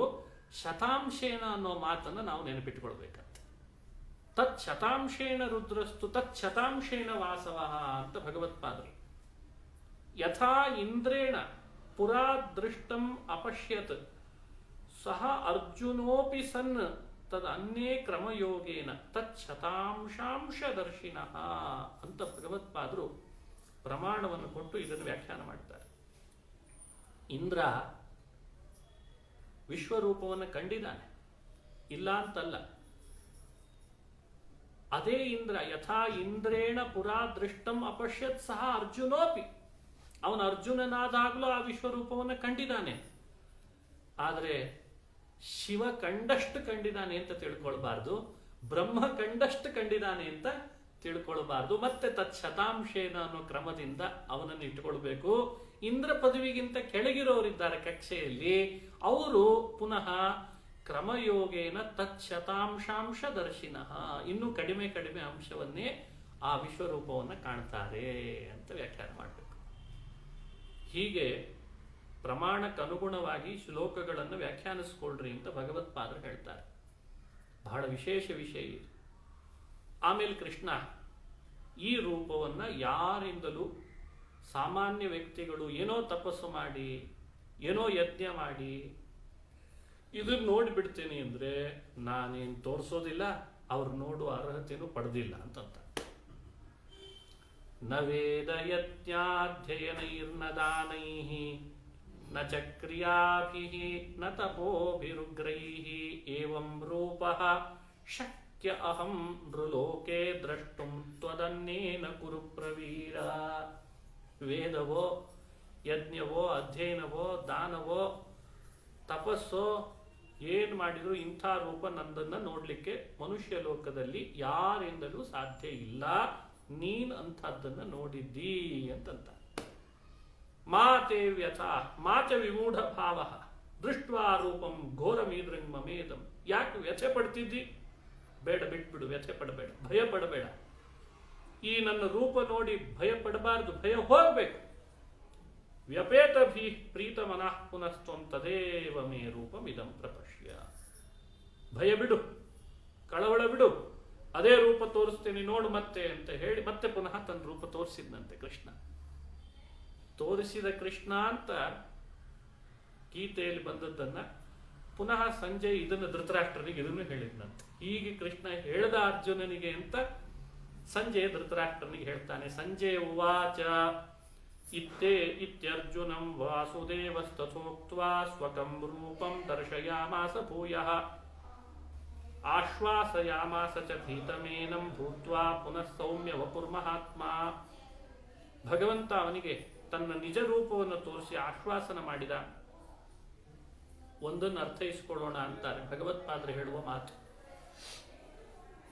ಪರಾಪರ ವಿಭೇದಸ್ತು ಮುಗ್ಧ ದೃಷ್ಟಿಂ ಅಪೇಕ್ಷತು ಪ್ರಾದುರ್ಭಾವಂ ಸ್ವರೂಪಾಣಾಂ ವಿಶ್ವರೂಪಸ್ಯ ಚ ಪ್ರಭೋಃ ಅನ್ಯಥಾ ನ ವಿಶೇಷಃ ಅಸ್ತಿ ವ್ಯಕ್ತಿರ್ಹ್ಯಜ್ಞ ವ್ಯಪೇಕ್ಷೆಯ. ಇದು ಭಗವಂತ ತನ್ನ ರೂಪದ ಅಭಿವ್ಯಕ್ತಿಯನ್ನು ಇಟ್ಟುಕೊಂಡು ಹೀಗೆ ಮಾತನಾಡ್ತಾನೆ ಹೊರತು ಕೃಷ್ಣ ರೂಪದಲ್ಲಿ ವಿಶ್ವರೂಪದಲ್ಲಿ ವ್ಯತ್ಯಾಸ ಇದೆ ಅಂತ ತಿಳಿಬೇಡ್ರಿ ಅಂತಾರೆ. ಮತ್ತೆ ಕೃಷ್ಣ ರೂಪದಲ್ಲಿ ಏನೆಲ್ಲ ಮಹಿಮೆಗಳಿದೆಯೋ ವಿಶ್ವರೂಪದಲ್ಲೂ ಇದೆ, ವಿಶ್ವರೂಪದಲ್ಲಿ ಏನೆಲ್ಲ ಇದೆಯೋ ಅದೆಲ್ಲ ಕೃಷ್ಣ ರೂಪದಲ್ಲಿದೆ. ಆದರೆ ತನ್ನ ಇಚ್ಛೆಗೆ ಅನುಗುಣವಾಗಿ ಅದರ ಅಭಿವ್ಯಕ್ತಿಯನ್ನು ತೋರಿಸ್ತಾನೆ ಅಂತ ವ್ಯಾಖ್ಯಾನ ಮಾಡಬೇಕಂತ. ಅಭಿನ್ನ ರೂಪಗಳು. ಹೀಗೆ ಭಗವದ್ ರೂಪದ ವಿವರಣೆಯನ್ನು ಕೊಟ್ಟು ಮುಂದೆ ಮುಕ್ತಾಯ ಮಾಡ್ತಾ ಕೊನೆಗೆ ಅರ್ಜುನ ತನ್ನ ನಿಜ ರೂಪವನ್ನು ಯಾವಾಗ ಕೃಷ್ಣನ ನಿಜ ರೂಪ ನೋಡ್ದ, ದೃಷ್ಟ್ವೇದಂ ಮಾನುಷಂ ರೂಪಂ ತವ ಸೌಮ್ಯಂ ಜನಾರ್ದನ ಇದಾನೀಮಸ್ಮಿ ಸಮೃದ್ಧ ಸಚೇತ ಪ್ರಕೃತಿಂಗತಃ. ಈಗ ಸ್ವಲ್ಪ ನಾನು ಮೊದಲಿನಂತಾದೆ, ಪ್ರಕೃತಿಂಗತಃ ನೈಜ ಸ್ಥಿತಿಗೆ ಬಂದೆ. ಸುದರ್ಶನಮಿದಂ ರೂಪಂ ದೃಷ್ಟವಾನಸಿ ಯನ್ಮಮ ದೇವಾಪ್ಯಸ್ಯ ರೂಪಸ್ಯ ನಿತ್ಯಂ ದರ್ಶನಕಾಂಕ್ಷಿಣಃ. ದೇವತೆಗಳು ಕೂಡ ನಿನ್ನ ರೂಪವನ್ನು ನೋಡಬೇಕು ಅಂತ ತವಕಿಸ್ತಾ ಇರ್ತಾರೆ. ಅತ್ಯಂತ ಅದ್ಭುತವಾದ ದರ್ಶನ ಆಯಿತು. ನಾಹಂ ವೇದೈರ್ನ ತಪಸ ನ ದಾನೇನ ನ ಚೇಜ್ಯ ಶಕ್ಯ ಏವಂ ವಿಧೋ ದ್ರಷ್ಟುಂ ದೃಷ್ಟವಾನ್ ಅಸಿ ಮಾಂ ಯಥಾ. ನಾನೇನು ವೇದ, ತಪಸ್ಸು, ದಾನ, ಯಜ್ಞ ಇವುಗಳಿಂದ ನಿನ್ನ ಈ ರೂಪವನ್ನು ನೋಡಲಿಕ್ಕೆ ಸಾಧ್ಯವಾಗುವುದಲ್ಲ, ನಿನ್ನ ಕರುಣೆಯಿಂದ ನನಗೆ ತೋರಿಸಿ. ನಾನು ಮಾಡಿದ ಭಕ್ತಿ ಅನ್ನೋಕ್ಕಿಂತ ನಿನ್ನ ಕರುಣೆ, ಭಕ್ತಿಯಿಂದ ನೋಡಲಿಕ್ಕೆ ಸಾಧ್ಯ ಅನ್ನೋದನ್ನು ತೋರಿಸಿ. ಭಕ್ತಿಯ ತ್ವನನ್ಯಯ ಶಕ್ಯ ಅಹಮೇವಂ ವಿಧೋರ್ಜುನ ಅಂತ ಕೃಷ್ಣ ಆವಾಗ ಹೇಳಿದ. ಭಕ್ತಿ ಒಂದರಿಂದಲೇ ನನ್ನನ್ನು ನೋಡ್ಬೋದು, ಇಲ್ದಿದ್ರೆ ಯಾವುದರಿಂದಲೂ ಸಾಧ್ಯ ಇಲ್ಲ. ಜ್ಞಾತುಂ ದ್ರಷ್ಟುಂಚ ತತ್ವೇನ ಪ್ರವೇಷ್ಟುಂಚ ಪರಂತಪ.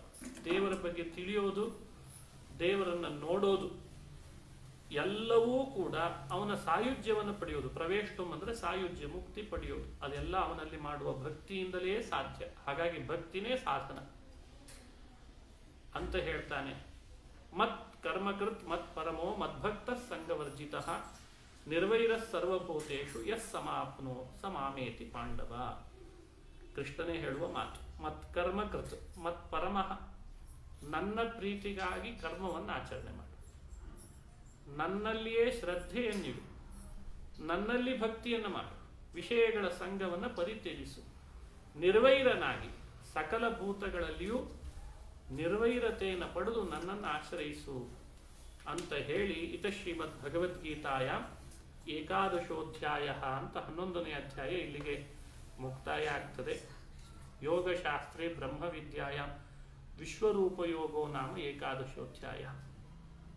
ಇಲ್ಲಿಗೆ ಇದನ್ನು ಮುಕ್ತಾಯ ಮಾಡಿ ಅರ್ಜುನ ಮತ್ತೆ ಪ್ರಶ್ನಿಸ್ತಾನೆ. ಏವಂ ಸತತಯುಕ್ತ ಯೇ ಭಕ್ತಾಸ್ತ್ವಾಂ ಪರ್ಯುಪಾಸತೆ ಅಂತ 12ನೇ ಅಧ್ಯಾಯ ಪ್ರಾರಂಭ ಆಗ್ತದೆ. ಅದನ್ನು ಮುಂದಿನ ದಿನದಲ್ಲಿ ನೋಡೋಣ ಅಂತ ಹೇಳ್ತಾ ಶ್ರೀಕೃಷ್ಣಾರ್ಪಣಮಸ್ತು. ಹರಯೇ ನಮಃ.